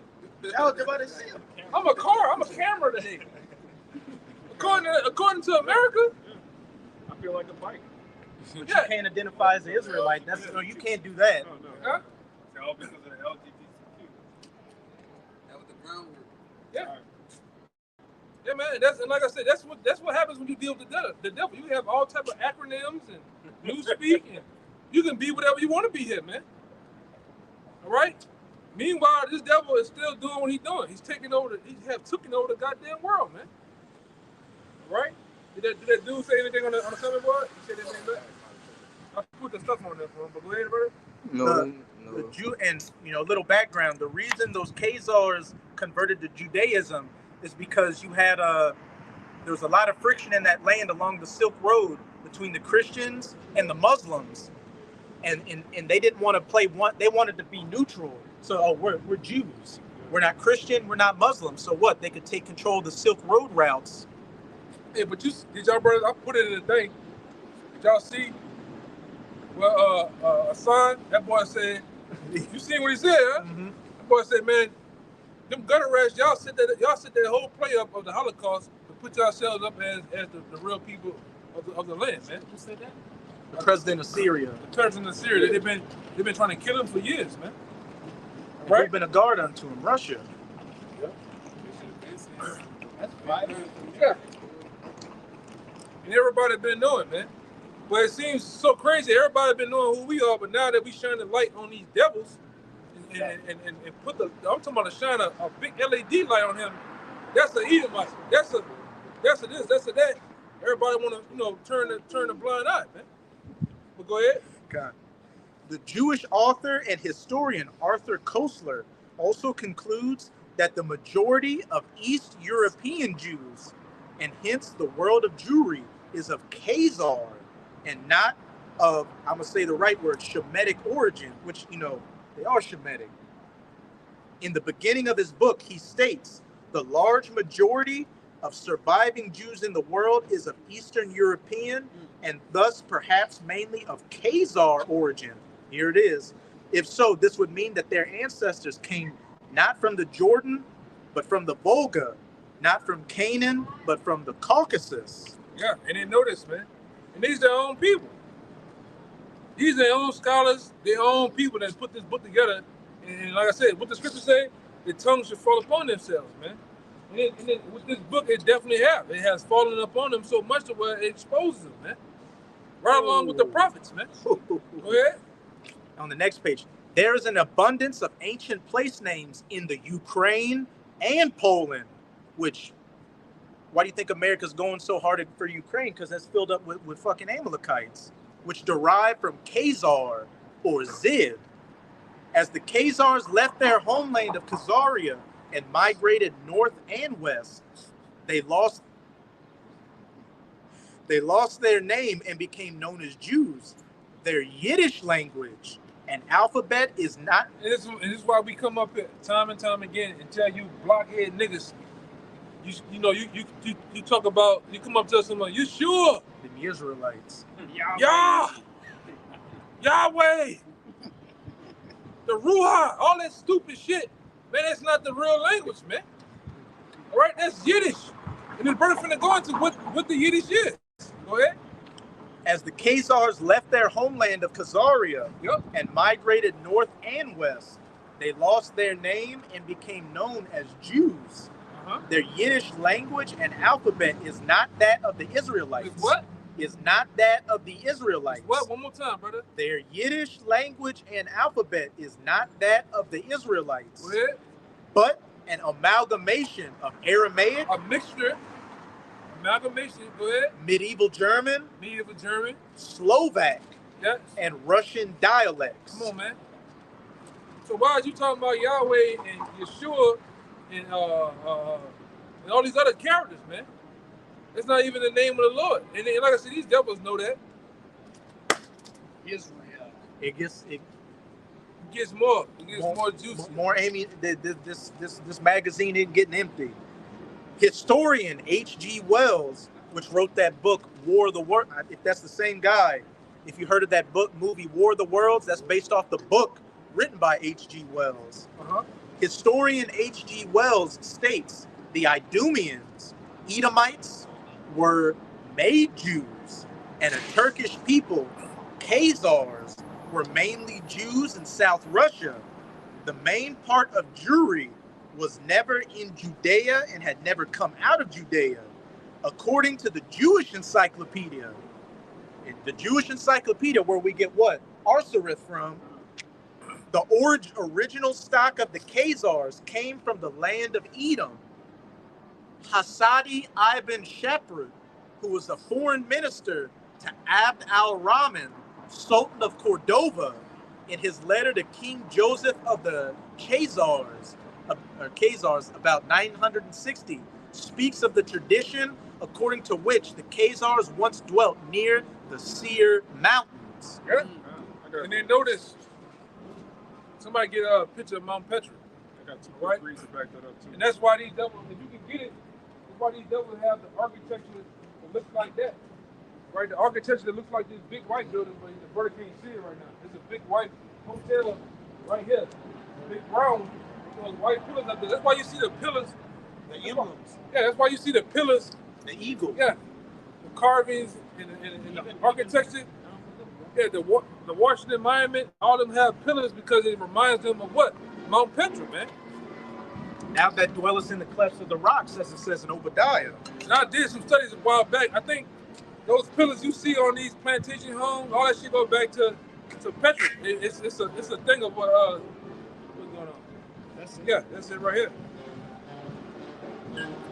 That's how Mount Petra looks. That's why these devils have a fascination with skyscrapers, man. Give me Obadiah 1. That's why these devils have a fascination. Yeah, somebody put it all together for me. Look. That's why these devils have a fascination with this shit, man. Because these buildings, you look at them, they look like caves with the holes in the caves and shit. Every window look like you can go into it, man. All right? And one of the elders made a beautiful point. When you look at a skyscraper at night and see the lights, imagine looking at a mountain Like with cave with them little different dens with torches in it. Like you make a fire inside of a cave hole. You see the lantern burning. That's how it looks at night when you look at the windows of a building. When you're driving on the highway, you look from afar, you see the building light on, but it's like somebody's inside of a cave, man. That's them. The spirit bears witness. This nigga all into rock. The scripture tell you that Esau was a man of the field. Who's into rock climbing? This devil. Why work at nigga? You want to get in the tree? Fuck no, boy. You get in no goddamn tree. Georgia Come on, man. Come on. You got the harness. Man, I ain't give a damn. I got 3 harnesses on my ass. I ain't getting up there. Jake ain't doing that shit. Hey, you want to chop wood? Yeah, you want to chop some wood? I ain't chopping no wood, man. What's wrong with you? For what? That's E, man. And like I said, this devil we know, if you was to actually, he could be cast for a mid-age Esau, man. He got the hair all on his shoulder blades, all on his back, all on his stomach. Lord. You know? Red, like, Yeah, he red. red right here. Even his eyebrows are hairy, man. Them bitches like stick out. He got hair in his ears, hair in his nose. You know? He's like a caveman. The Flintstones. Everything. The Flintstones. Casino man. The Encino Man. Even the insurance dude. Remember back in the day, the insurance? Geico, even a caveman could do it. They've been telling you who they are, man. The Quest for Fire, the ultimate Edomite movie. Yeah. That show, Satan, is it? Then they had a TV show called, was it Satan or the Devil? Yeah. And it was a white. It was Esau playing. He was being himself. And I think didn't Eve, one that Eve like his, probably Eve was his main woman in that movie. Yeah. You wanted So go back to Obadiah go. one? Yeah, give me Obadiah. Don't go. I'm gonna give it back to the brother when you read that the other one. Sirach? The Sirach, yeah. Don't leave off that. But get to Obadiah. We're going to what we're talking about right now, man. Yeah, that's why these devils like outdoor. They like canoeing and shit. They like hunting. Right? Drinking blood. Yeah, because what's the ritual? Do anybody know the ritual when you go deer hunting? Yeah. Amongst the Edomites, what's the ritual is? Yeah, on your first ever kill of killing deer, you have to, once you kill a deer and you get them, you tear the sacks out. It's amongst the Edomites, you gotta go stick your hand in there and rip out the heart and bite the heart. You know, and some Edomites get so. They do that. Go look it up. It's a couple of them devils. What they do, they rip the stomach open on the deer. They get inside of the deer, stick their hand out, take a picture, man. They get in the body, because they all about that blood and adrenochrome. They love that shit, man. Some of them too take a cup, fill a little cup, Yeah, with blood, and yeah, hit it. You know, you can't tell me that's Edomite, huh? Yeah, you gotta eat a piece of it up. I done seen devils go in there and rip it out. Bite a big piece of it, man. No reaction. Yeah. And take a bath in it, man. And when they do that, Rashad, that'd be like a bloodlust, like, they taste that blood and kind of get crazy, go in a frenzy. Yeah. All the heathen got a little bit of it. If I'm not mistaken, don't the Hamites actually go for like the bones? They be eating shit. They be eating shit. They And eat Edomites all eat type of shit. shit. They good. Wow. They make the youngest man eat the Yeah, The young man had to eat the in that test. movie Apocalypto, they gave the guy the ball. Yeah. Show you when we want to lie, man. Look at that, man. Show you when we want to lie. This is what they do, all right? This is what they do. That's a girl. Yeah, that's a girl. That's a female. That's what they do, man. Blood. Yeah. Right now. Doubt it. You drink some man juice, man. You ain't drinking no blood. You want something stronger. Some man blood. Go ahead, brother. You want to go 1 and 1 or what? 1 and 3? Oh, start at 1. All right. Start at 2. It's out of the book of Obadiah, chapter 1 and verse 2. It reads, Behold, I have made thee small among the heathen. Thou art greatly despised. We ain't seen that come into play now. That the Edomites, America, are greatly despised amongst these other nations. They hate America, man. That's right. They looked at America as if you're not even that world power as you used to be. You're not even strong and this big mighty man as you used to be, man. You're weak. Go ahead. Verse 3. The pride of thine heart had deceived thee. And Esau is the most proudest man of them all. So he says the pride of thy heart has deceived thee, man. Go ahead. That thou that dwellest in the clefts of the rock. Thou that dwellest in the clefts of the rock, which goes into Mount Petra. Starting with Mount Petra as the origin, but guess what? These buildings and these things that you see, they're like modern day caves too, man. Because according to the Bible, what the Lord said the size of the building is supposed to be? Anybody know? 3 stories. 3 stories. The Lord tell you in the Bible, if you was to build a building, that building can't be no more than 3 stories. Why? Because if anything ever happens, or a fire, or anything, I can jump out 3 stories. I might get scuffed up or break a little something, sprain something. But you seen from 9/11. Get up. If I go from up there on the top floor, it's over, man. You gonna be like that? Man, that nigga we see on the video. Ah, that nigga sound like a pig. Yeah. Yeah. They seen for 9/11. I seen the people. Niggas up there for a good little while. Just turn the field red. You know? One nigga jumped out the window with his briefcase. Y'all see that shit? You can go look that up. He came out with the briefcase. Hell, they ain't lying. The camera followed him down. Still holding with the briefcase. You know? I would let that bitch go. Man, He should have opened it like a parachute. Yeah. Hey, man, they did, you know? Crazy. But the reason why the Lord put everything in place what you need. Let me see. 1, 2, 3. Look at from the bottom of the ground, 1 story, 2 story, 1 story, 1 story, 2 story, 3 story. Right there, man. That's it. Read it right here. The second one. That's 3 stories. You good, man. Man, I done been one of them little nappy head jacks. I done jumped off the goddamn roof, man. Keep on running. You know? Hello. Why, playing Sonic and shit? You jump from house to house. We done done that shit. You good. You know what I'm saying? Back in '92, I had to do it. Jumped out of this girl house. Yeah. Third floor, jumped out of that and game on. Yeah, but when you build stuff like that or shit like this, man, it's over with, man. But like I said, but these things remind him of the caves, right? It reminds him of Mount Petra. It reminds him of his living quarters, man. When he was, like I always say, he was picking them lights out of his grandmother's hair, and eating them and shit. Drinking blood out of a skull. Drinking water out of a skull. Drinking blood too. Fuck it. This fucking Edomites ain't shit, man. You gotta understand, these devils are walking like this. You know them apes? They're walking like that, man. Braiding. I got that. They were braiding and shit, man. This is the history.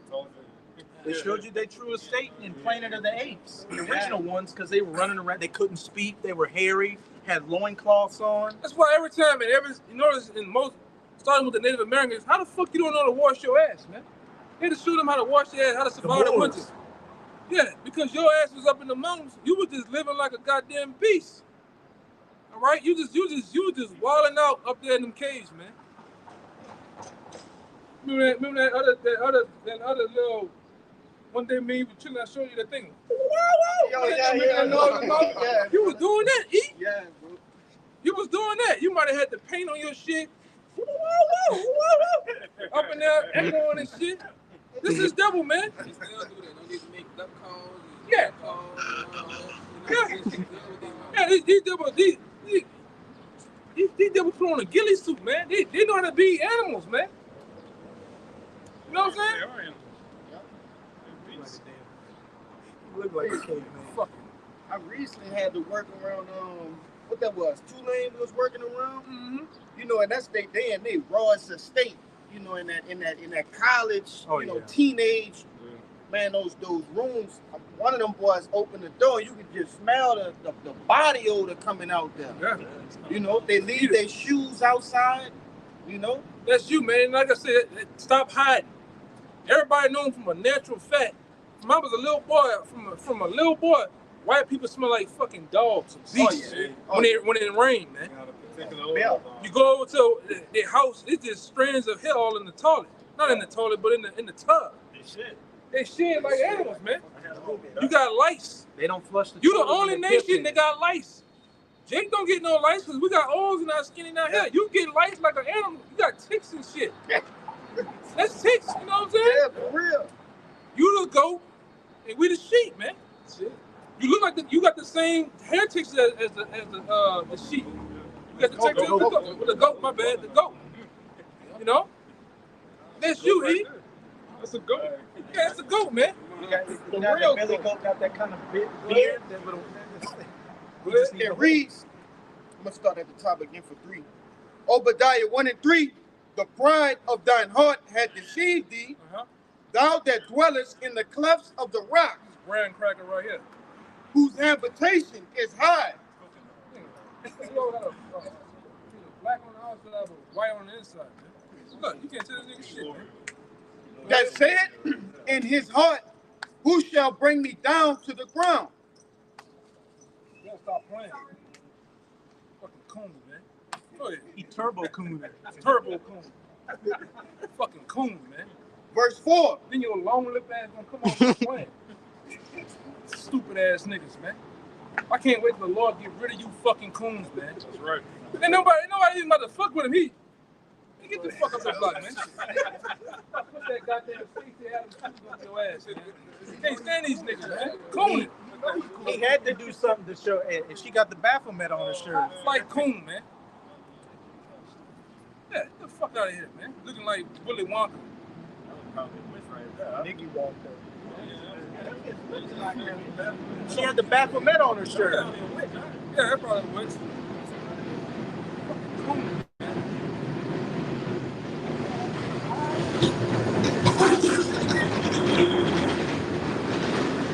And then the Becky he was with was built like a Gillette razor. They don't feel like a giraffe, man. They don't feel like a goddamn giraffe, like a newborn giraffe, man. Come on, man. All right? But I hate you niggas that get with these fucking white girls and you think you Bob Bark now, man. All right? You niggas think you done made it. Yeah, you know, Ryan Gumbo and that other nigga, Wayne Brady. Wayne Brady, man. He said he had everything sexual now. So. Yeah. I started watching Let's Make a Deal when the nigga said that immediately. I used to watch I'm a paying sexual. Yeah, man. But you know that nigga into some erotic shit. He probably put all type of they all type torment of shit his up there. bowels. So, I'm talking about they do all type of shit to a nigga like that, man.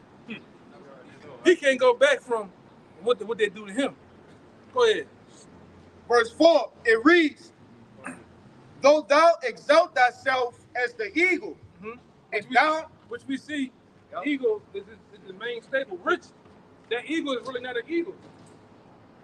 That eagle is really a phoenix, man. That's right. Because they love the phoenix too, because they feel that they was the ones that rose from the ashes of them being brought down, man. The rebirth, the renaissance. And that's why a lot of times you watch, you go into a lot of the different period times of Esau using the eagle. A lot of times that eagle has two heads. Going both ways, man.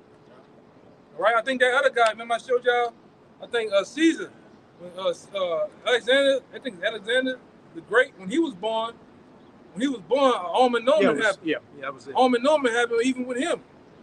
At the birth of Alexander the Great, you had his mom and them in the house, and then guess what? Well, guess who landed on top of the roof? 2 eagles, man. All right? I mean, shit. That's a torch with wings. What? The phoenix rising from the ashes. Yeah. And they got all these artifacts, like a lot of times, even throughout New Orleans, if you see pine cones, that means something. You see this other guy, Green Man. You see Green Man. You know, even the Florida Lease. The Florida Lease is a symbol of slavery, man. Slavery, that's right, brother. All right, that's what they used to brand the slaves down here with when they were runaways, man. When they was the ones bucking up, they used to put it in the middle of their forehead, on their thigh, man. Go ahead.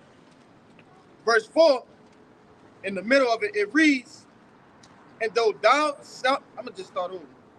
Though thou exalt thyself as the eagle, and though thou set thy nest among the stars, thence will I bring thee down, saith the Lord. One more time, Bible shot. Though thou exalt thyself as the eagle, and though thou set thy nest among the stars. And what's the nest that he sets amongst the stars, according to Isaiah the 13th chapter? It's his space station, man. It's satellites and his different cameras, man. That's him setting himself up to be over the sons of the Most High, man. The dew of heaven. Right, and so he can watch every goddamn thing. That's right. Right, this double guy, he got satellites up there in the heavens. He can see us right now, man, live. They got back. Well, I don't know if they're doing it now, Used to have a Google. I used to fuck with it in Houston. A Google that they could actually see us right now. The cars going by. The girl with the green shirt across the street is going on right now. No, road Satellite. Oh, Well, they had that movie, didn't it? And it said, what? God's eye? Eagle Eye. Eagle Eye. Yeah. What confuses me about that is the fact that they never left the atmosphere. They can't break the firmament. So what the fuck are they? How are they seeing us? It circles over for them. So how are they? That's what I'm saying. Like, how are they seeing us if they can't leave? They can't. There's no such thing as space because they've never been there. They're in low orbit space. Yeah, low orbit space. Like they can travel so far out of the atmosphere, but they can't go like farther than that. It's a barrier. They can't go past the Van Allen belt. The Van Allen, look up the Van Allen rate. They literally say in their science, we cannot travel past the Van Allen radiation belt because any light that goes through there is going to get killed by a bunch of radiation.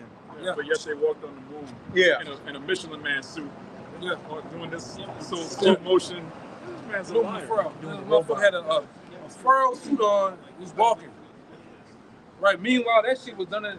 Right. Meanwhile, that shit. Even Buzz Aldrin said it. He said he slipped up a couple times. Said they never been. This shit was done in the studio, man. Right. They said that dude, Stanley Kubrick, directed, the Apollo moonwalk, and he made that movie 2001: The Space Odyssey. Which, when you watch that movie, that shows Esau rise to power because of.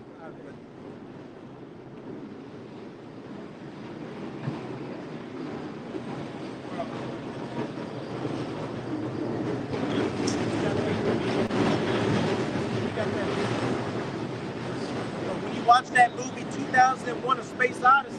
It literally starts with men. They're not full monkeys. They're like what Esau likes to say, the missing link. They're clearly humanoid-shaped ape men that are fighting each other. And then the scene happens where he throws a jawbone in the air, and as it's spinning, it transitions into a space station, and it jumps to the future with Esau being a man in his space stations and stuff like that. Yeah. Did anyone of you brothers ever go see Cloud Atlas? That's the movie. You see Cloud Atlas? It show you these devils know. They know about reincarnation. Yeah. They know about. It's a movie. Yeah, it's a movie called Cloud Atlas, and it goes in. It's heavily into reincarnation. It's heavily into. They show you in the beginning of slavery, us in slavery. Yeah. They on top. Then it goes from slavery. It goes to the 50s. Goes to the 70s, and it goes to this time. And they jump to the future. And then the future, who's ruling? Jace. They can leave. They in spaceships. They leaving the planet. Yeah. These devils know what's gonna happen, man. Go ahead, get that so I get back to the 5. That's cool. Go back to the other one so I can give it to him. It's back in Sirach 33. You can reread verse 24. Come. In 24, fodder and wane and burdens are for the ass, and bread, correction, and work for a servant. Yeah, that's what's set up for a servant. All right. Heavy works and burden, and that's what we're gonna give these devils in the kingdom of heaven. Because you Edomites, right along with you nations, you're going into slavery, man.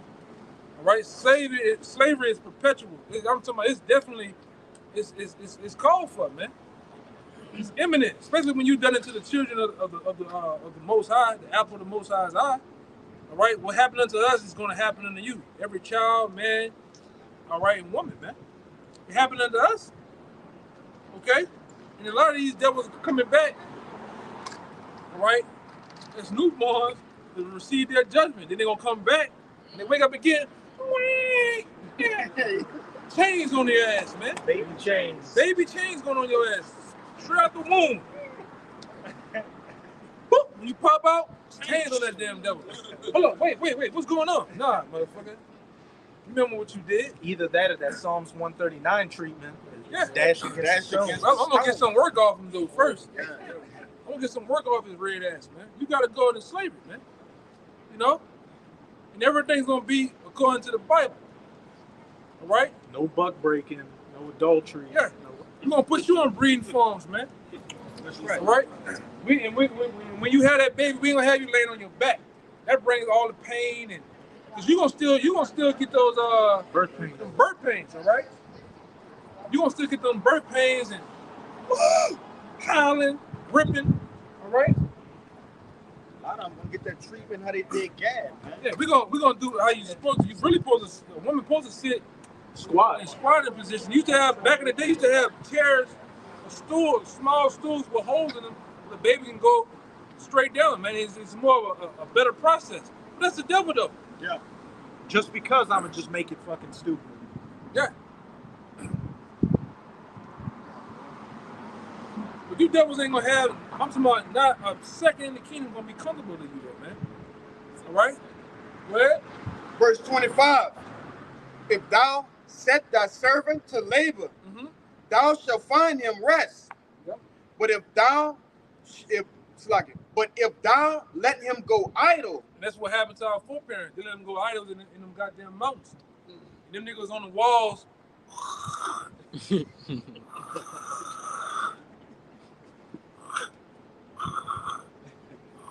They devised a master fucking plan, man. Through the Most High. The Most High put it in their low. They 8 brains, they fucking caveman brains to come up with that, man. Pea brain. And then Jake, you know, when Jake was the Moors and ruling in Europe, they brought him out of the mountains and civilized them. Hosed them down. That was the worst thing you could ever did, man. And he flipped the script and said he civilized us. Hey, You know? it's Sirach 12. Sit him not by thee, lest he rise up and take thy position. But these devils came up with the master plan in being idle. Right? They devised a plan. You know what? Fuck these mountains. We're gonna come out of these mountains. We're gonna take over the world, man. All right, and that they did. You know, and like I don't know if you brothers, you know, I don't really get into this shit. I don't really never liked it, but I kind of my attention jumped on it. You brothers ever heard of Assassin's Creed? Yeah. There's a part of Assassin's Creed where they go into the Bulgarians. He done that. Which one? I forgot which one. I think it's the second one. The second one. It's all the The ones second- dealing with Ezio. Yeah. Brotherhood. Huh? You- The game. You killed Caesar Borgia in one of them. You was Yeah. assassinated in one of them. Why the fuck they put that in the game? Niggas is playing. You see, these niggas is playing games and watching movies. We seeing the spiritual part of it. All right, we collecting all that information and seeing what you're doing. You know? Who you fight against? The Temple. It's the Assassins versus the Templars. Yeah. And they got the secrets, the secret things, and all of the secret. And things what does the inside. Assassin's Creed logo look like? The Freemasonry logo. Yeah. Mhm. Yeah. Because that G is really like a snake biting itself. Yeah. Right? We all, like I said, man, we into all that shit, man. You know, go ahead, bro. It's so much information and it just goes on and on. Go ahead. it reads back in 25. But if thou let him go idle, he shall seek liberty. And that's what happened. That devil sought liberty, man. He came out and and from the beginning he ruled with an iron fist, man. All right. So much that he you know, he took over us. He ruled over us now, man. Go ahead. If I could just make a quick point, that's why you be having Jakes that have these jobs that give them a lot of idle time. They get in trouble a lot. Because you got to be, you know, occupied in your work. That's how, you know, you're not going to get in trouble.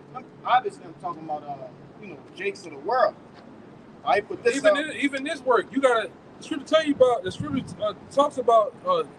All right, keeping your head down and doing your work, doing the work quietly, man. You gotta stay active, constantly doing something. You gotta be doing something. And that something gotta be spiritual. You can't mix a whole bunch of carnality, a whole bunch of leisure time with, and this much is the truth. At some point, you're gonna run into trouble, man. All right, go ahead. Verse 26. A yoke and a collar do bow the neck. Yep. So tortures and torments for an evil servant. Right, and that's what's coming to Esau Edom, man. Tortures and torment for an evil servant. You're gonna get put in your proper place. The scripture tell you that. The scripture tell you their dwellings are gonna be holes in the ground, man. Right, we're gonna put these devils in pits. All right, you're gonna have them Hamites. All right, as the taskmasters ruling over your ass, man. All right, we're gonna do all that. What you done? We're gonna put you on ships. Yes. All right, reading forms. We're gonna do everything you've done to us, and more.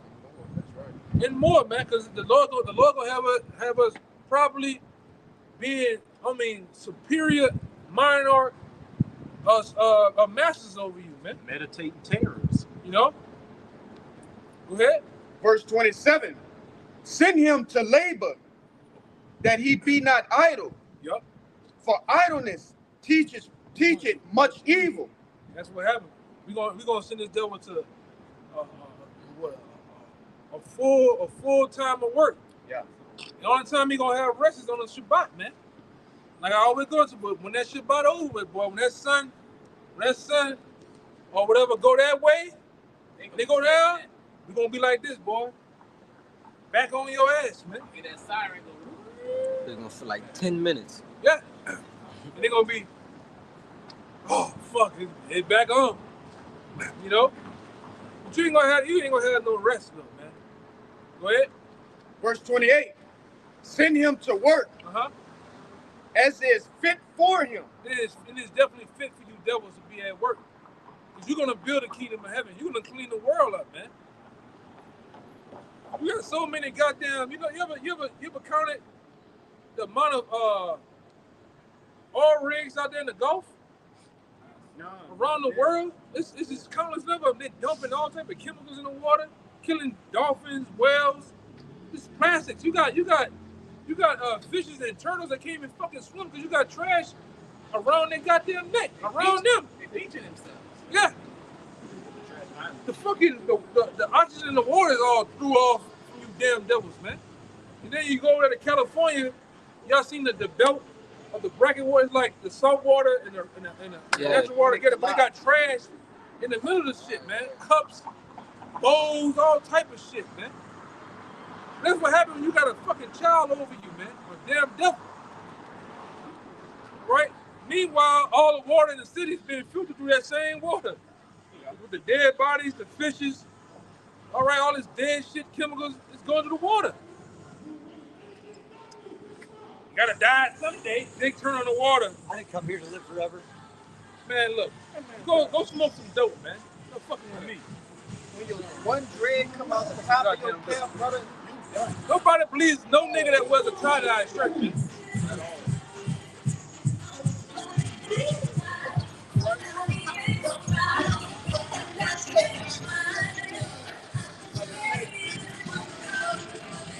They had an article that just came to my phone a little bit before our camp started. And, even though we follow the dietary laws, it says which one of your favorite seafoods can be affected by forever chemicals. Now, we understand what, crustaceans are used for. So if the crustaceans can't break down the pollution, what the pig can't break down. It's like, what the fuck? And now we got an argument this week. This nigga putting cocaine and antidepressant medication in the goddamn salmon. And this nigga, because he do analytics, he know Jake loves salmon, man. This nigga know that, man. The apple cider vinegar. Jake squeezed the bitch up, put them 2 lemons right there, you know? Rosemary on that. You know? Jake put the asparagus and he got Jake the fucking pot. This nigga know Jake eat that salmon, man. All right, but he goes and pollutes it on purpose, man. The apple cider vinegar, which Gil Bates bought. Yeah, you don't even want to taste or drink that, man. It be all type of shit up in there. But this the devil we dealing with, man. This is the fucking servant we dealing with. All right? And he's feeding the people anything. It's like you feeding us anything. It's a law on that. We're gonna feed you any goddamn thing, man. All right? You could feed your slaves animals that die themselves. Yeah. Carcasses. Yeah. But meanwhile, you got niggas, man, that willingly eat shitlings, man. Yeah. Hog maws, pig lip. Big feet. Pig Man. balls now. Yeah, pig ass, man. You shouldn't be eating that shit, man. But you niggas do that. Y'all know Jake down here do that shit, right? Niggas still go to the store. Yeah, give me the pig lip. Nigga, open that big ass jar In the plastic bag. and dip them tongues in there and take that pink shit out of there and put it in the goddamn Chips. the chips, man. Chips. Especially if you get the pork fries. Pork yeah, rinds oh, too, man. The crack. Yeah, the crack. Yeah. I remember in the world, I ate this shit one time. I said, nigga lip. I said, oh, hey, look at the nigga whole lip. I said, oh, fuck that. Oh, I said the truth. I was already kind of weaned off a lot of that bullshit before the truth, brother. I looked at this shit one time. It had like hard hair. Oh, you all good, my man. You good. You know? It had that shit going. I said, oh, no. Can't do this no more. Huh? Off the site. When I looked at pig lip and shit like that, I'm like, you should eat it. They see pig feet too. This shit is ridiculous, man. Go ahead. Back in 28, middle of 28, it reads, if he be not obedient, put on more heavy fetters. And that's what we're gonna do. We're gonna put on more heavy fetters for you devils. The truth to tell you, if you don't come up to the different feasts, all right, that we have, the Lord said he's gonna send a drought through your land, man. We're gonna really stick it to you devils. And he put that there because you gonna know it somewhere in the time frame of the kingdom of heaven, they're gonna fuck up. That's what a slave do. We're gonna play with your mind. We're gonna have you like cooting and shit, trying to run through them. I'm free. The dumbass back. You're gonna wake back up. Your conscience is gonna go back up, and you back in the quarters, man. See, I'm gonna do the whole get up. I'm gonna have them same red, them bloodhounds with them big ears, that red. Woo-hoo. You gonna be running, he's gonna be running this shit, falling, swimming, thinking you gotta wait, man. Huh? Yeah. I'm gonna have them headlights with them dogs. Woo. After your ass, man. Torches and shit in their hand? Yeah, torches, everything. Yeah. You went this way. You sweating? He's over here. He's over here. I hear the bells ringing. Put them bells around your necks, man. The big ones too, you know they used to have them big ones Yeah. when Jake came running between the trees. Yeah. They gonna get that same treatment. They're gonna do that to you, man. Jingle bells on them and everything. I'm gonna bring up. See, one of the things that you fucking devils, man. See, we're gonna bring back that old ball, man. That ball. Oh yeah, Walk like this. Yeah. the one they used to put on the on the Bring that back, cartoons, man. huh? Yeah, They used to the big, put a yeah, prison. the big, yeah. I know you're I'm talking bringing about. that bitch back, man. Big 100-pound ball on your ass, man. All the time. Choke that bitch You gotta keep it how you too. live. Fuck that.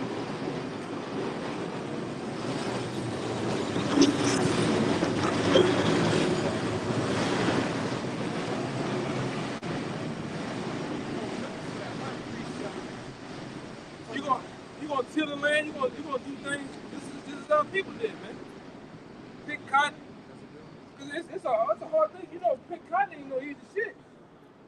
That's why they made that. That's why they made that brand called Red Monkey Jeans. What made the monkey red? Who is the monkey first? Us. What made that monkey red? Picking that cotton, man, and the cotton slicing your hands up. Blood on the leaves. Yeah, you devils gonna pick cotton. You gonna, just like down here in Louisiana, known for sugar cane. You gonna do all that, man. But it's gonna be done in the kingdom of heaven. And the kingdom of heaven is not gonna be pretty to you nations, man. All right? Especially you Edomites, man. All right? Especially you, I can't stand you goddamn Arabs too, man. God. Ishmaelites. Between Ishmael and them fucking Hamites, you to like the top nation. You like the top nation I can't stand, man. You know? And the brothers got their own ones they really despise, but I really despise you, man. You know? Go ahead. That was it in Is it on that? Sirach, yeah. Yeah, was it on that? You got the information you had? Con. Yeah, go ahead. You got it, brother. You give me Jeremiah 13:16. I'm holding it. You're holding that? Con. Well, you can get me Psalms 149. You can start at verse 4 and read to the bottom. What's up? Which one? What you about to put up? Jeremiah 30:16. Because, hey, you know, the Spirit, hey, we had that one Edomite come up telling him, hey, he was going into slavery. And the Spirit's just on, hey, the punishment of you Edomites, which what? With the chariots, the curse that cometh over the earth. That's going to usher in. Yahushua coming in the chariots is the end of this kingdom and the beginning of our kingdom. kingdom of heaven. It's the book of Jeremiah, chapter 30, verse 16. Therefore, all they that devour thee shall be devoured, and all thine adversaries, every one of them, shall go into captivity. And they that spoil thee shall be a spoil, and all they that prey upon thee will I give for a prey. Point blank, period. Everything, beginning with you Edomites and you heathens, did to us. You spoiled us. We were a prey unto you. You know, you led us into captivity, all that. What? It's going to happen to you. And as it says in Revelation 18, do double unto them as thou didst unto you. You Edomites, you heathens too, are going to get double what was done to us in the kingdom of heaven. But as the elder brother was saying earlier, all in righteousness. There's going to be no freako shit. But hey, it's still going to be a hard, laborious captivity that you're going into. Yeah, we're going to do everything, man. Like, when it comes to like how you lynched us, you left us out for days at a time to the flies and the insects were eating us, man. So we started to decompose. We're not going to do you that. We're going to hang your ass and before, according to the Bible, before sundown, we're going to put you up. You know, we're going to put you up, man. Is it safe to say, Elder, that the other nations going to get, compared to how we're going to treat Esau, Edom, they're going to get a little bit of a break because we're going to be so hard on them? No, they're going to be focused more on them? We're going to get their ass too. Yeah, they're going to get it. They going to get it. They probably, I don't even want to say no leisure. Like, because the thing about it, even when Esau is gone, we're going to still be over them. Just because we put you over, just because we set you back to where you from, don't mean we not ruling over you, man. We're going to do them how they done us. We're going to tax you. We're going to tax them, man. Follow the law. Yeah, you're going to follow the law, tax. We're going to still be over you, man. You know? If I can add to you, I too also answer your question. Like I said, they still not going to get it right either. They going to be in the flesh, so they still going to fuck up. All the heat still going to fuck up in some type of way. Yeah, because just like you got the court system here, you fuck up out here on the streets, they gonna fuck up on a daily basis. Like, just say a brother in particular, one of you brothers, like this brother, he might be a judge. When he goes in the court, all rise, you know how they do the court? Oh, you just, all day, you just weighing the balance of each might. What he did? He stole? Cut that nigga hand off, man. You know what I'm saying? Boy out there, what? He got caught in the act doing what? Oh, send him to Leviathan, man. You know, you gonna judge him according to the law. Cockroaches? Let them pass. Let them do whatever. Now, I'll cut this up back. Just so you can pay attention, you heard me? Just let them do whatever they want to do. They want to go that way, whatever. Let them do whatever they want. Yeah, what the elder brother was saying earlier, with that it's in Zechariah 14. If they come not up and worship on our feast days, we're going to send plagues and droughts and angels on them to judge them. So there's still, like, you know how we go off on this side because we don't have the law, statutes, and commandments in us? They're going to be like us on this side. And these bodies, you know, given, you know, to the, you got it? Given to the flesh and stuff. But, you know, they're at least going to have a respite because the law is going to be established in the earth. So it's not going to be like us on this side to where we try to do right, but the whole society is against us. Like, hey, y'all need to go watch this. I don't know why we always reference movies, but it's going to be like the, this brother seen it. It's going to be like the Kingdom almost going to be like the movie Old. You ever seen the movie Old? O-L-D? Yeah. Well, for us, that's righteous, we're going to bring back the kingdom. Right? Like on that island, a woman get pregnant, she was having kids, man. And then kids are growing up fast too. Like, yeah.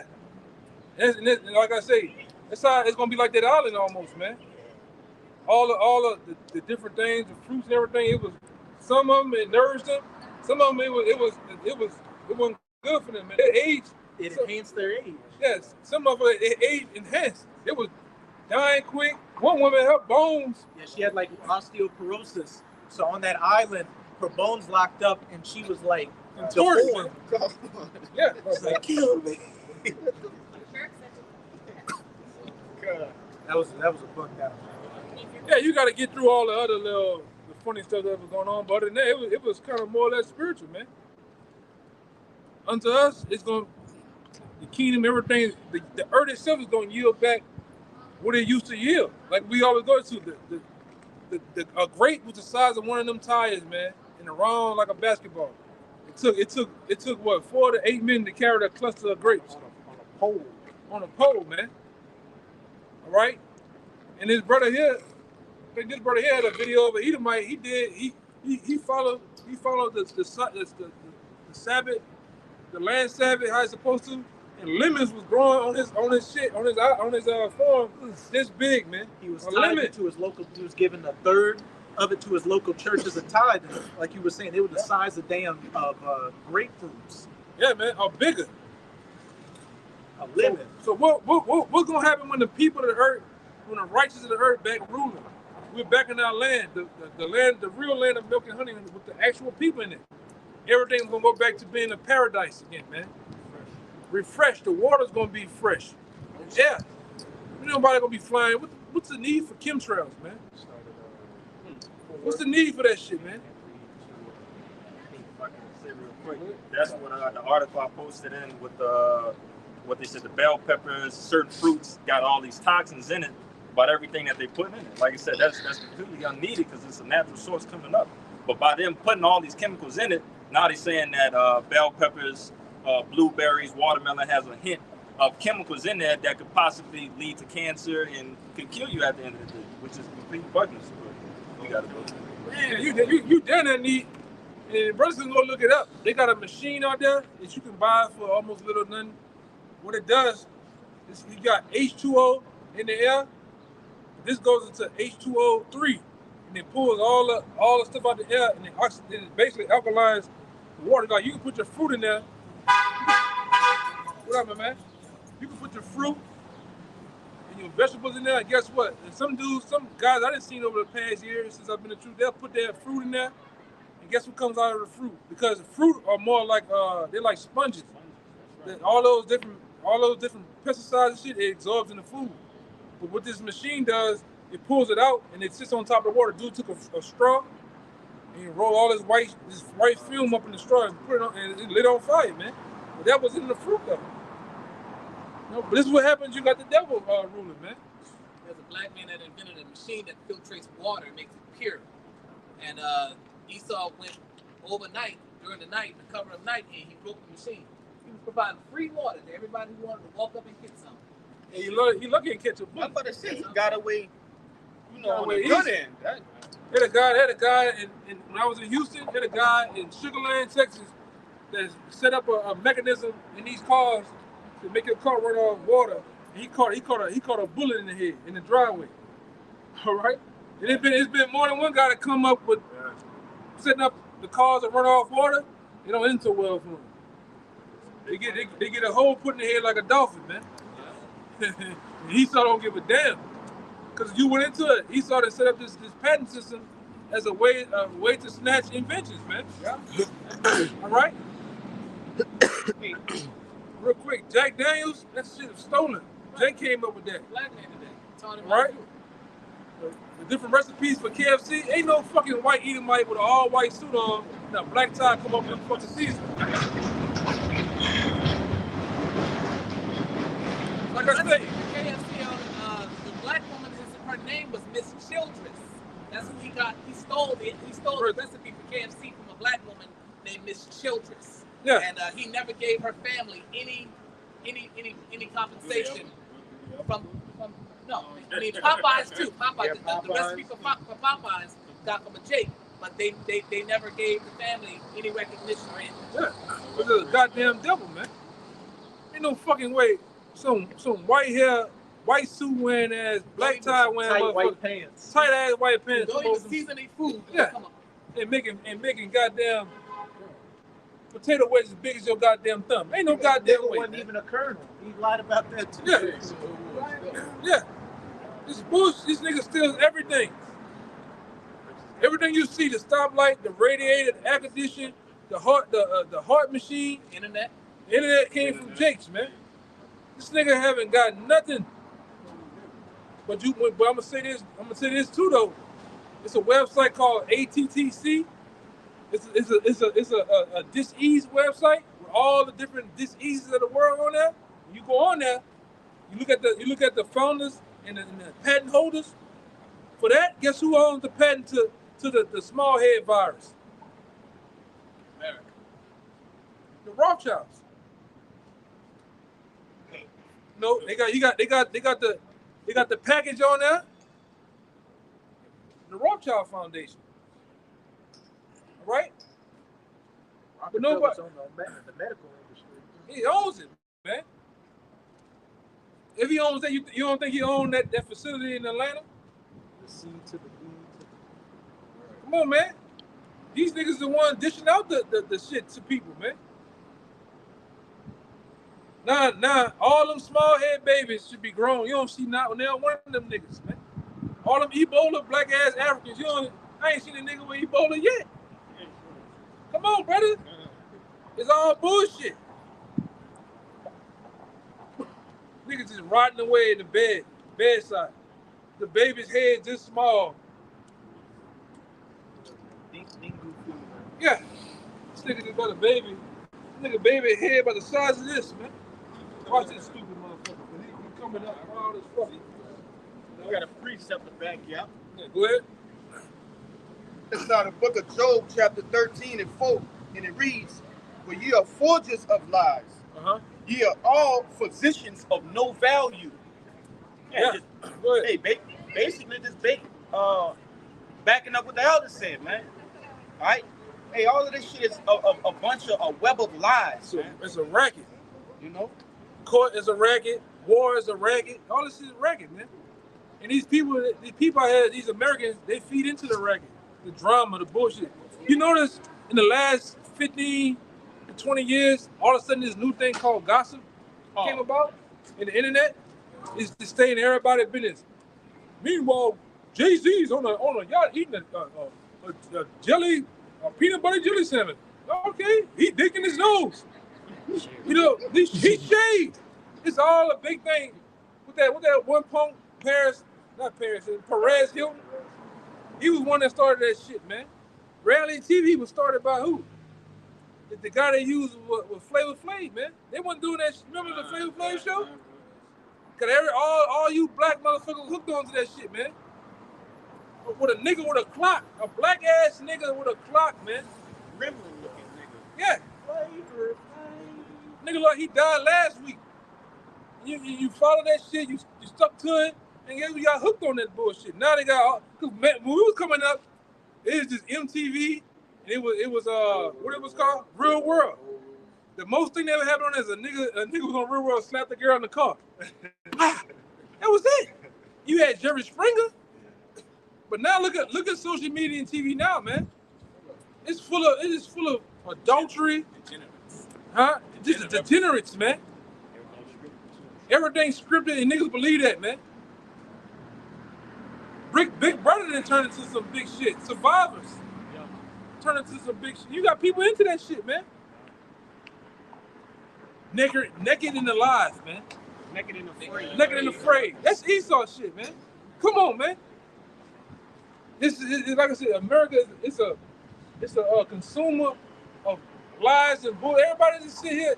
Nobody's really making nothing that's authentic anymore. Nobody's making anything handmade. Everything is just pushed to you. What's going on here? Whoa. Close. I thought that was I know. I did too, bro. What that part about to do, man? Go ahead, brother. That was it on that. You got it. Yeah, give me the Proverbs 29 and 2 and then that Isaiah. Hey, what does Babylon mean? Confusion. And that's what this whole society is. It's confused on every level. It's the book of Proverbs, chapter 29 and verse 2, and it reads, "When the righteous are in authority, the people rejoice. But when the wicked beareth rule, the people mourn." And you can't honestly look around and say that people are having a time of their life out here. Like we opened up with, a time and a season for everything. You got a lot of people going on to social media saying, look, I make $70,000 a year, whatever. I can't live. Like, I'm living paycheck to paycheck. I'm going to get kicked out of my house next week. I can't feed my kids. This isn't America anymore. Everybody's in a state of depression. Even the animals, as the elder brother was going into, you got salmons that got cocaine and antidepressants in their system. A couple of years ago, there was an article that came out that said turtles in the South Pacific had herpes. Like, that's sick. How does a turtle get herpes unless Esau out there giving it to him? He humping him, man. That nigga deep sea diving humping him, man. That's what he Scuba doing suit on. with the scuba shits on, man. Come on, bro. Humping. That nigga just humping, brother. That's why they run from that nigga, man. Why you think the sharks don't go down there? The nigga be down there with the sharks don't do that nigga nothing, man. That nigga be sexually harassing the sharks, man. Hey, man, Job said don't trust that nigga with the animals, man. I would not trust him around my dogs, because we know how he get down with the dogs. This nigga's a freak, man. The so-called white man is a fucking freak, man. A freak of nature, man. Oh, man. He gonna sleep with the dogs. It's a known fact. The white woman gonna sleep with the dogs.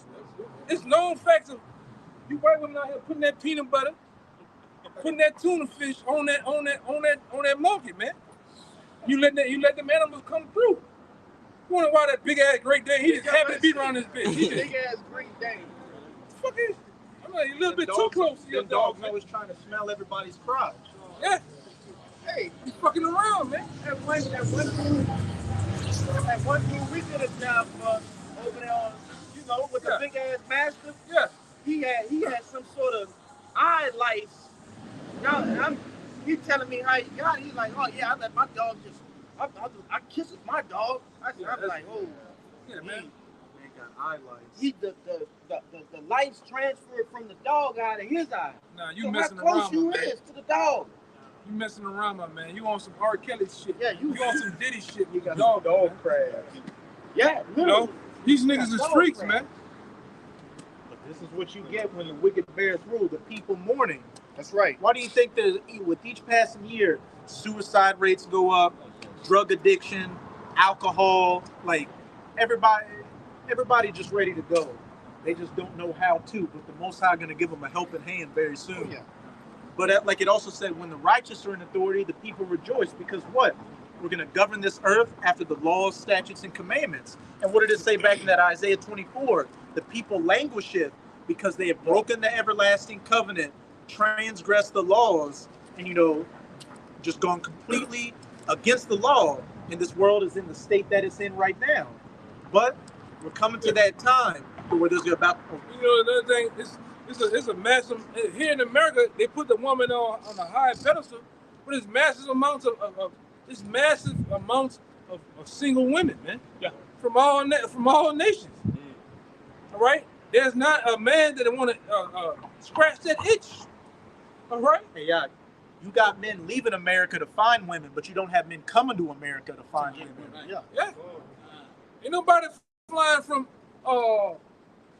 Passport bros. Yemen to Timbuktu to go meet the black woman, man. NBA young boy. Yeah. Huh? NBA young boy. Yeah. They said all of them like NBA young boy. What's my man? What his name is? Wambi? What his name? Yeah, Wait, Wembanyama. he was right. The average black woman in America she's a wildebeest. rendering. She's like a mirror image of NBA young boy, man. Minus the dents in her head. All right? All right?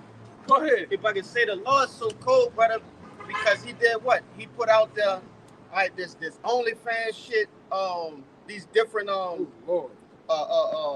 sex toys and roses and shit like that to separate, these wicked ass women. Yeah, niggas in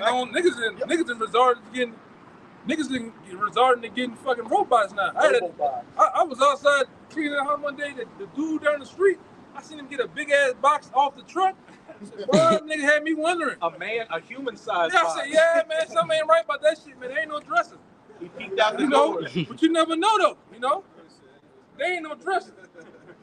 I'm watching the dude, this tall, I said, man, that box a little bit too, the dude pressing into that box a little bit too much, too soft.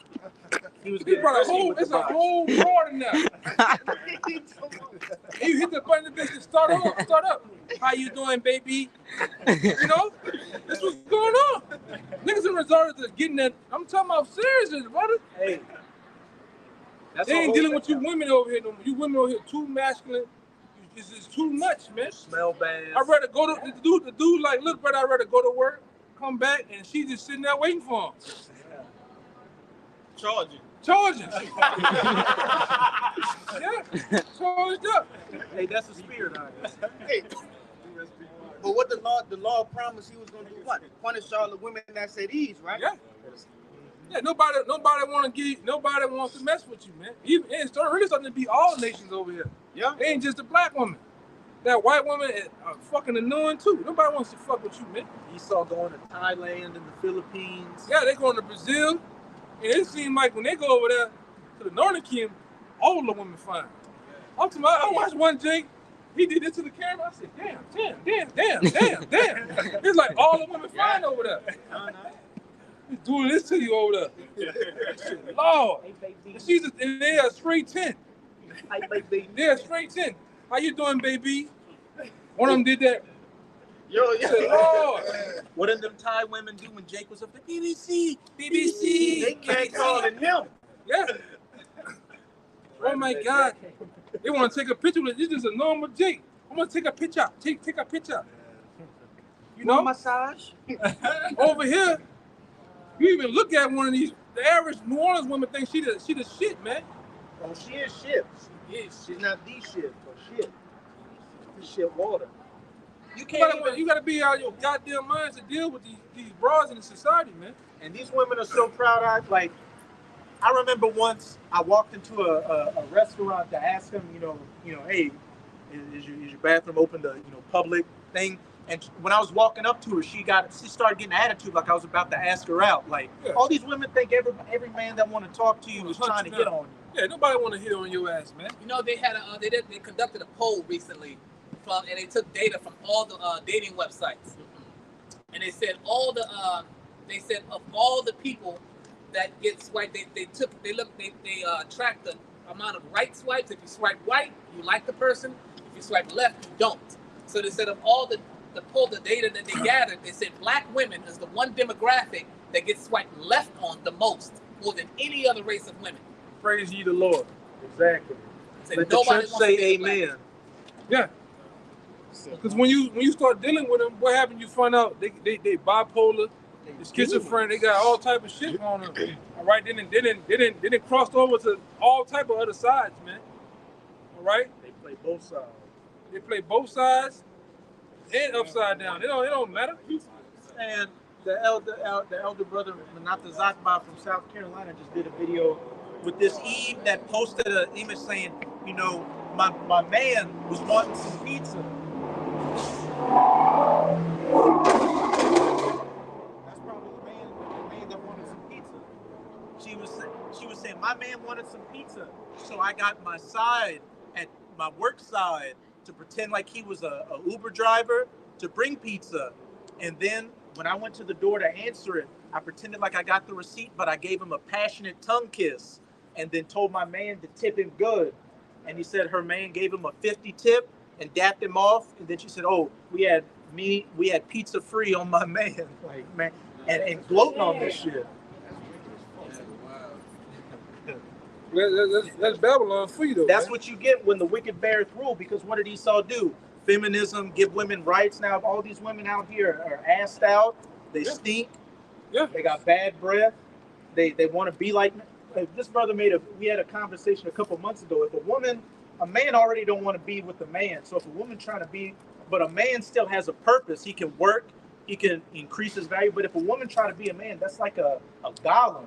That's just a being, like a useless thing. Yeah, there's no point. The only reason women were created was to be helpmates to men. So if you're not a helpmate to a man, what's the purpose you been on our planet?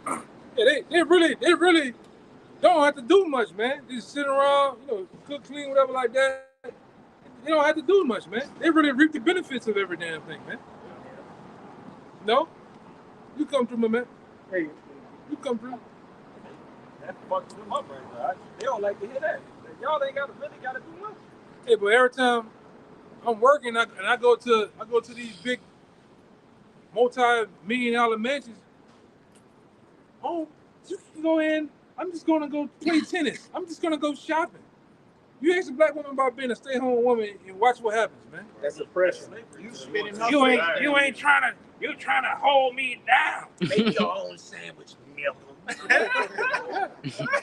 Yeah, but when you deal with Mother Nature, they don't mind. They don't mind being a stay-at-home mom, man. All right? But that's how backwards it is over here. The average woman ain't feminine, man. I want a woman that when she walks, she got them two hands like this. Oh, let me get that for you. And that hand, you know what I'm talking about? This is feminine, man. Hey, man, feminine turns a man on. That soldier standing at attention, man. All right? They had an ancient account in Greece where a soldier came back and he got back from war and he was just going wilding out in the city like, what's this guy gonna do? So they got a feminine woman to come up to him and that just calmed him down. Like he just like NBA 2K avatar, man. He like the nigga you start off with. The preset walking. Look at how he walking. He walking like a GTA NPC. Preset full. I better got a preset. Him and it's like three niggas paying by like a preset demon on him, man. Like Hitman, you know, one of them niggas, one of them trained niggas. When he put on the disguise and Hitman, look like Lamar. You gotta check that nigga back of his head. See if he got that tattoo. All he got is a keloid scar on the back of his head.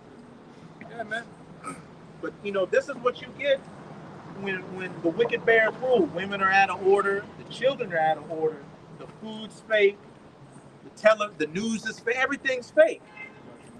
You got one? Then we'll get that Isaiah 14. So the first book of Maccabees, chapter 1, verse 7. Yes. So Alexander reigned 12 years and then died, and his servants bare rule, every one in his place. And after his death, they all put crowns upon themselves, so did their sons after them many years, and evils were multiplied in the earth. Yeah, evils was multiplied in the earth, man. All right, starting with orgies. The orgies was kicked off, man. All right, you had all them niggas, them same niggas today was back. Diddy was back there. Kevin Gates was back there eating booty. All them niggas, was, doing their thing, man. All right, that's because when you watch, y'all need to watch Sparta, man. Spartacus, man. You need to watch Spartacus. Spartacus went deeply into that, all right? Because they'll come through breaking shop when that shit was going on. Them different parties they had, the Spartans coming through killing their ass, man. That was Jace, all right? The Spartans could be found in the Apocrypha, man. Those were Israelites, man. They even had a book, cartoon book. 300. The 300 book, and they show you that they had blacks and Latinos as the Spartans in that book, man. With braided hair, bushy beards.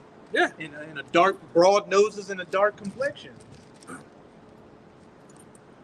those Spartans, there was some bad boys, man. They went, all right, and they was men of honor. They were warriors, man. Yes. And they went for that bullshit. All them goddamn, you Edomites are known for that shit, man. RGs. That's why you have all these Hollywood parties, man. Got a bunch of doors you go in. I ain't go to left or right, nigga. I went straight. No, nigga, you still was in there. You was at the party. Drop your cell phone off in the front door and shit. Sign an NDA. Yeah, man. A gag on clothes, all type of shit be going on, man. That's why you can't. Once you wake up and see, damn, I gotta do all that to be a basketball player. Damn, I gotta do this to be in the NFL. Man, I don't want that shit. I don't want that shit, man. Yeah, the problem is how many poor niggas from the hood gonna turn out 15 niggas. You see, so they always end up doing it. A lot of them niggas now getting touched growing up, so they uncle with the freako shit. Yeah, they uncle didn't abuse their bowels or something. All right, tormented themselves. So a lot of them niggas already through, man. The average hood nigga, he's already touched, man. That's why he's so emotional.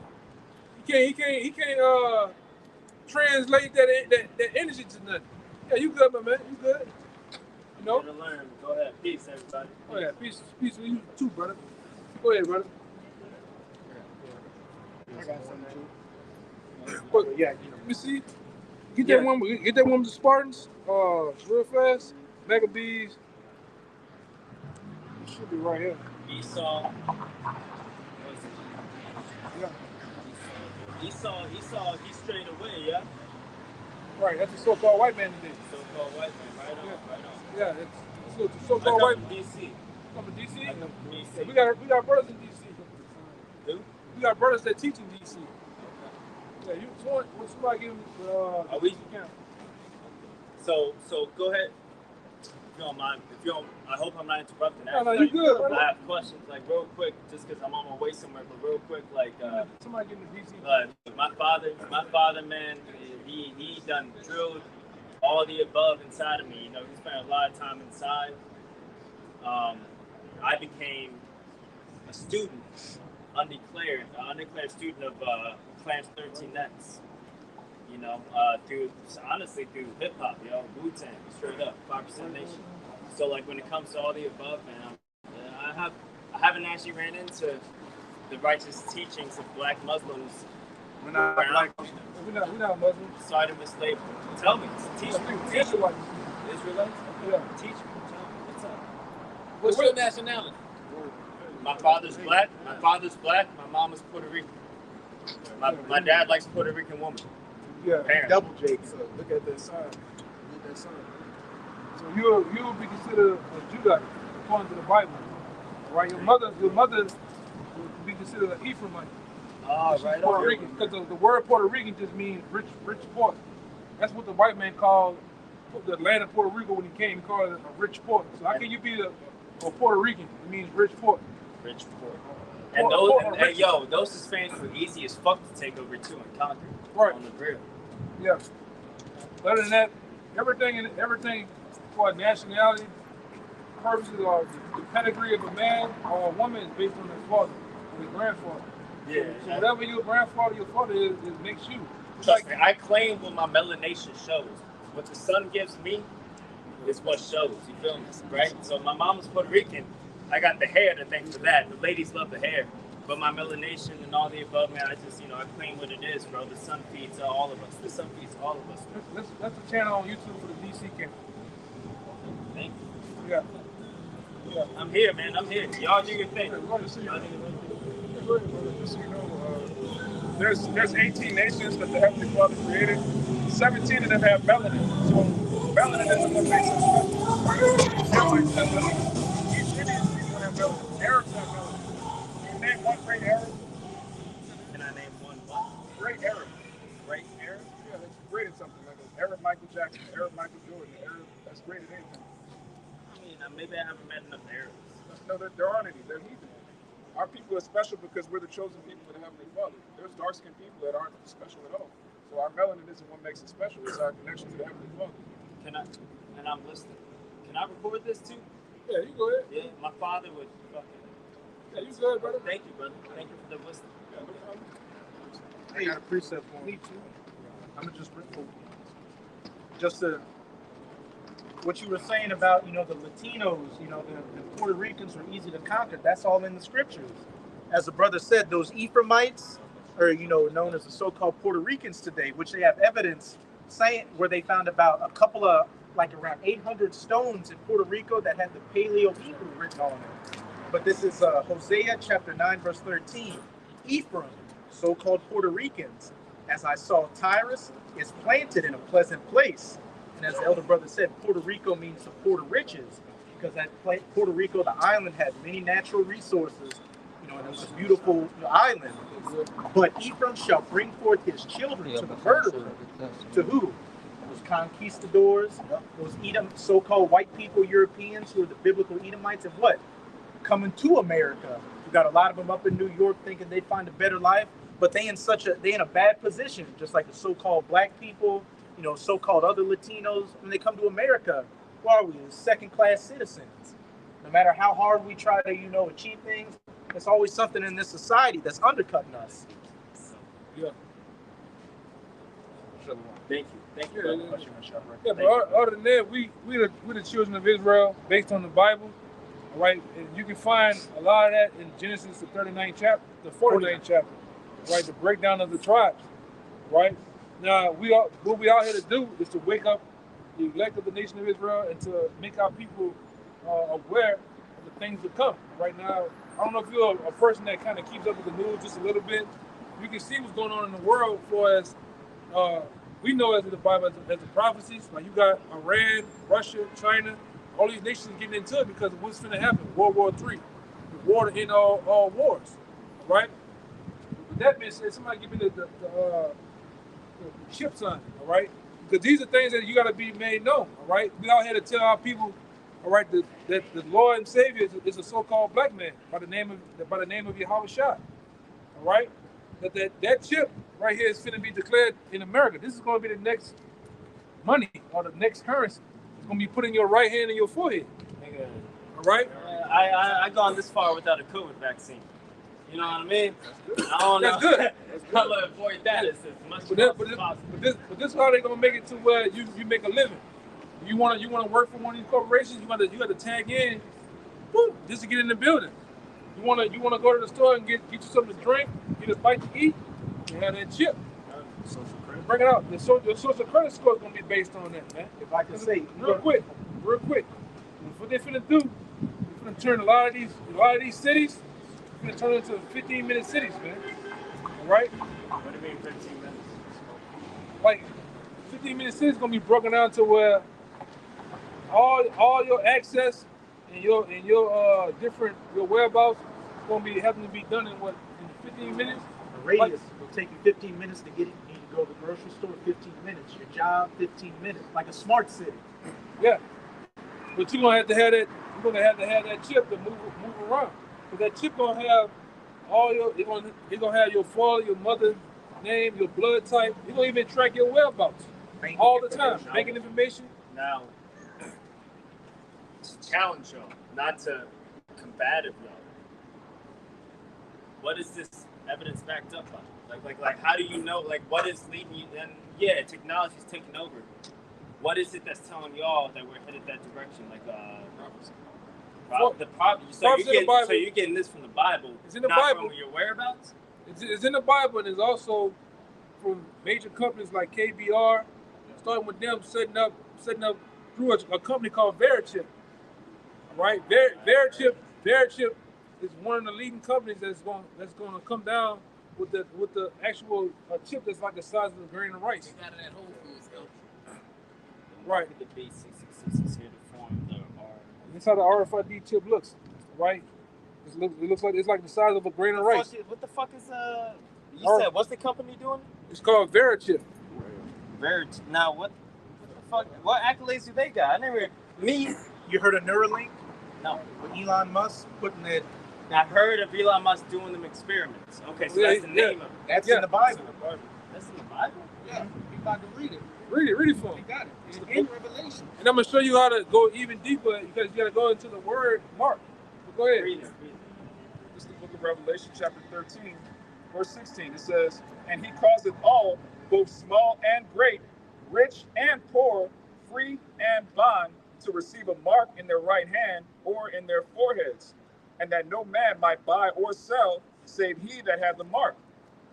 So unless you have that mark, you're not gonna be able to move about around in society, right? Whether you're a big time person, What Bible is this? King James.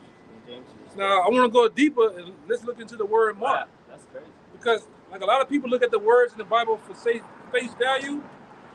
You might say, "Oh, mark, this is a mark." Nah, it's gonna go.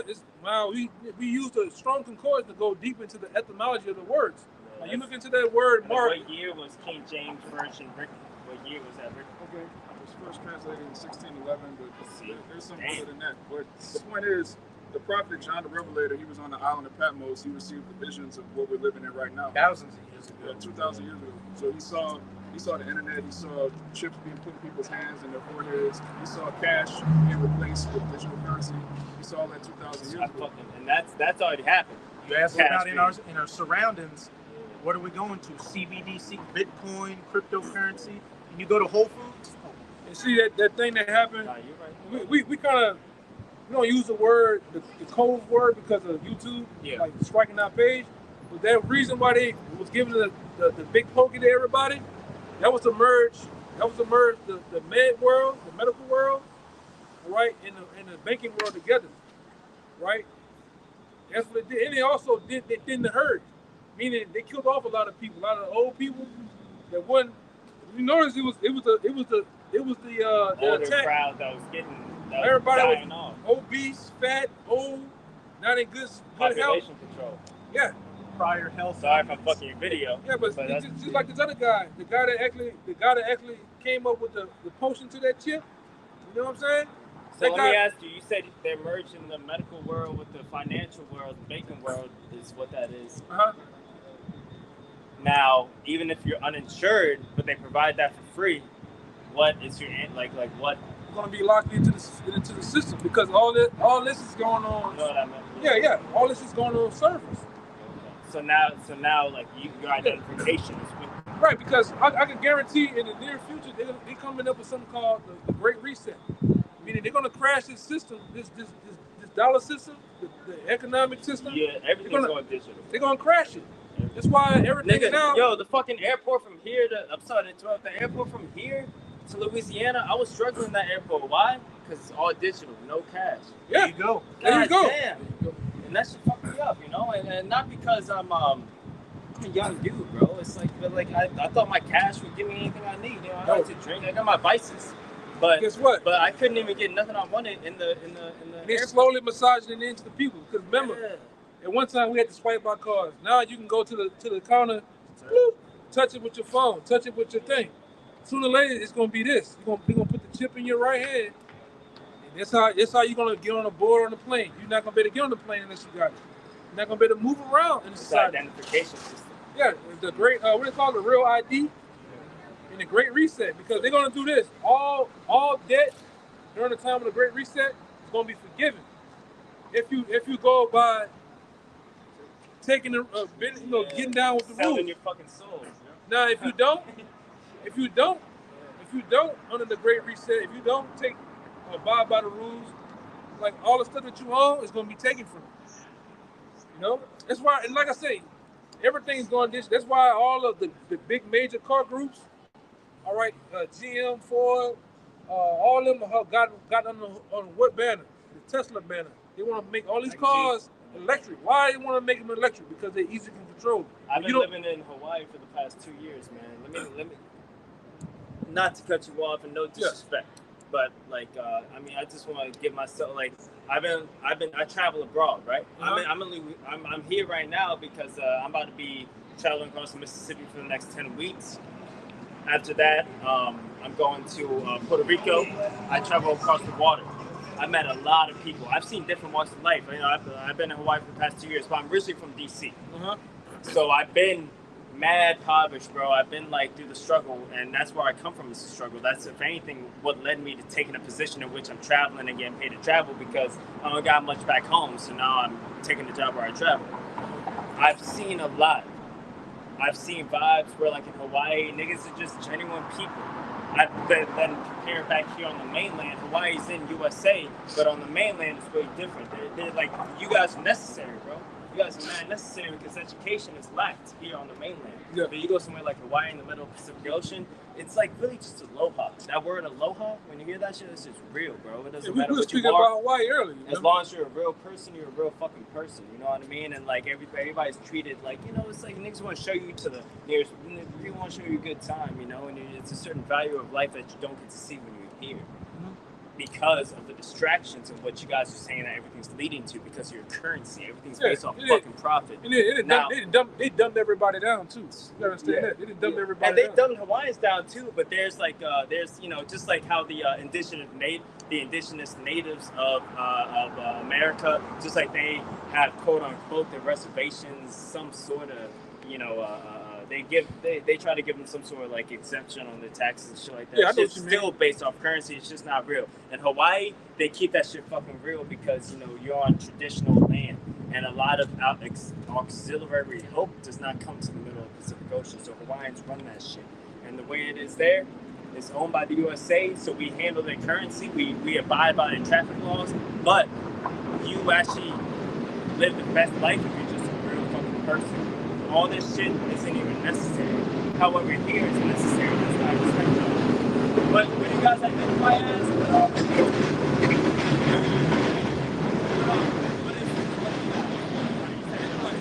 is respect.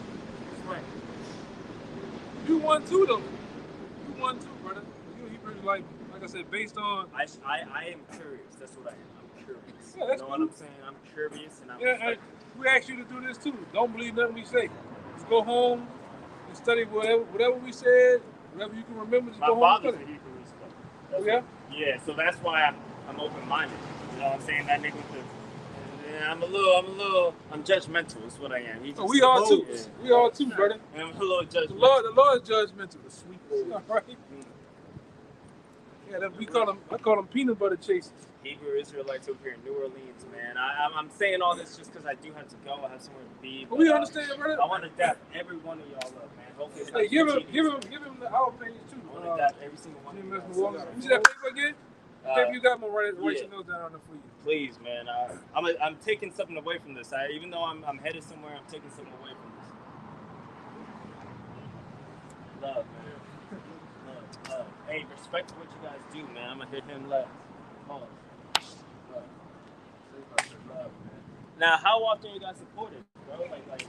Like, how is you guys?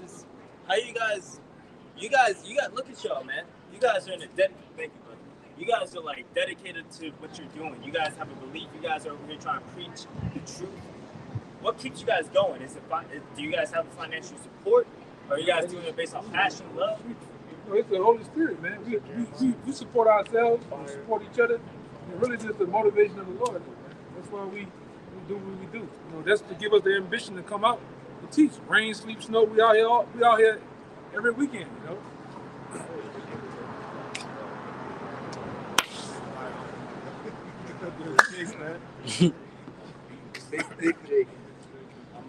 Hey, I support you guys, man. I'm gonna say it like that. I don't got all day, but I support you guys. Hey, one more thing I want to say. You know, Whole Foods. Whole Foods. You've been there. You see how they got the Amazon. You can go there and either pay with your card or what. Get the Amazon One Palm Pay. I don't know about that. Next time you go to a Whole Foods, look at where you check out. They're gonna have something where you can put your palm over it. Fingerprint type shit. It scans your palm. The next step. I didn't even know, bro. That's some crazy shit. Got a Whole Foods on Barone. Now you're saying that's gonna be the next. That's the next form of currency. That's the next form of identification, and they're gonna use that again. Okay. Whole Foods is doing that already. Let me see that. Even this, man. Even martial law gonna be. They're gonna shut this place down, man. They're gonna put a lot of people at FEMA camps.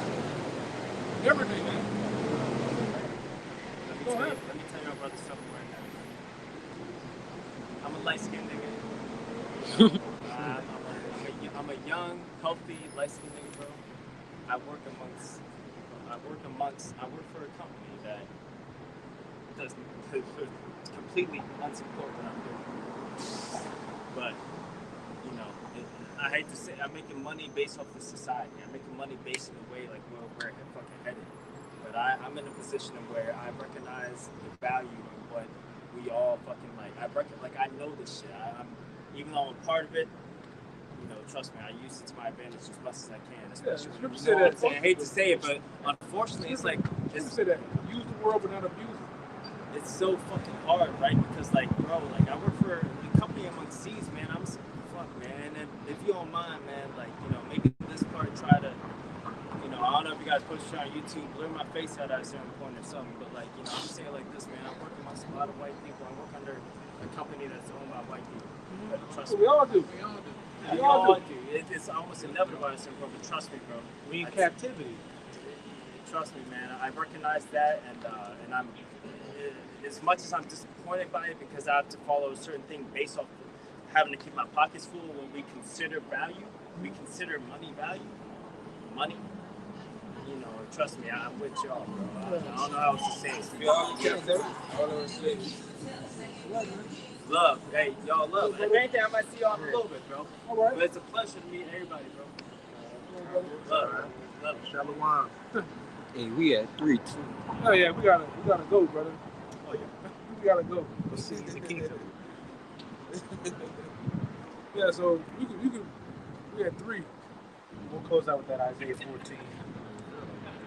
But hey, look, hey. Y'all. That wasn't even an intention. We can start at The spirit be working though, you know? 4 to 8, right? hey, what were we talking again with the brothers' lesson yesterday? What were you talking about? Tribes, coming together, not just amongst the elect, but every average everyday Jakes are waking up to the fact that we all getting screwed over by these so-called white people, these Edomites. Jake, man, Jake smooth as fucking. Smooth as butter. Smooth as butter, man. He yoking something like that body language. He was hitting me with all that. I'm like, yo, he can get an Eve on default. But you got that good hair, that Puerto Rican hair. You got that Rico Suave. Rico. Suave. Yeah, this is the book of Isaiah 14:4. It says that thou shalt take up this proverb against the king of Babylon and say, how have the oppressors ceased? The golden city ceased. The end all be all. Again, ultimately, we know the king of Babylon is talking about these elites, but that goes down to this whole system, especially in the great city, Babylon the Great. Everything is going down. Once America goes, that's it for Esau's kingdom, because this is his ultimate stronghold. Yahweh have broken the staff of the wicked and the scepter of the rulers. We know who the wicked is, the border of wickedness in Malachi 1 verse 4, and the wicked whom the earth has been given into the hands of in Job 9 verse 24. Esau is saying the staff and the scepter of the wicked has been broken. So Esau, I saw Satan cast down from heaven like lightning, like a snap of the finger. Esau's going to be taken out of power. He who smote the people in wrath with a continual stroke, he that ruled the nations in anger, is persecuted and none hindereth. The chemtrails, the wars, the GMO foods, democracy, feminism, capitalism, everything that this Edomite promotes being taken down, that he used to oppress the people and make the people mourn through his policies. The whole earth is at rest and is quiet. They break forth into singing. And when the righteous beareth rule, the people rejoice, because the earth is finally going to be governed under the laws, statutes, and commandments.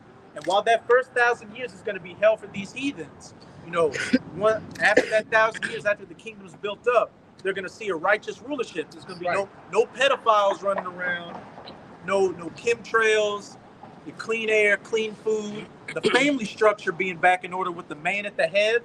Everything just going to be perfect. It's going to be like the Garden of Eden, but for eternity this time, and even better. Yea, the fir trees rejoice at thee, and the cedars of Lebanon sang, since thou art laid down, no fellow has come up against us. Even the spirit in nature is going to be at peace, because the lands are going to be getting strip mined for their resources, pollution poured into the ocean, or animals hunted to extinction. What does it say in Romans 8? The whole creation yes, groaneth for the manifestation of the sons of God. And it's quickly coming upon us.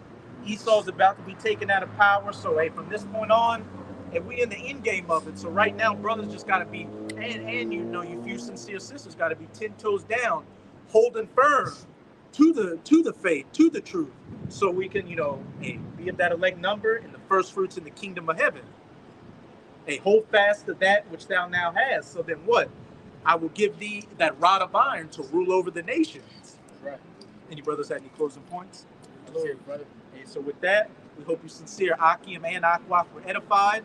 And again, as always, we're going to give all praises, glory, and infinite honors to Yahweh Bahasham, Yahushai Bahasham Rakakodash. Double honors to the apostles and elders of Great Millstone who rule and teach well. And peace and salutations to you sincere Akim out there, pushing this word in truth and sincerity to the four corners of the globe. May you brothers endure until the end. Abba-ba-ba! Abba-ba-ba! Abba-ba-ba! Abba-ba-ba! Abba-ba-ba! Kwam Yasharala! Shalom! Shalom.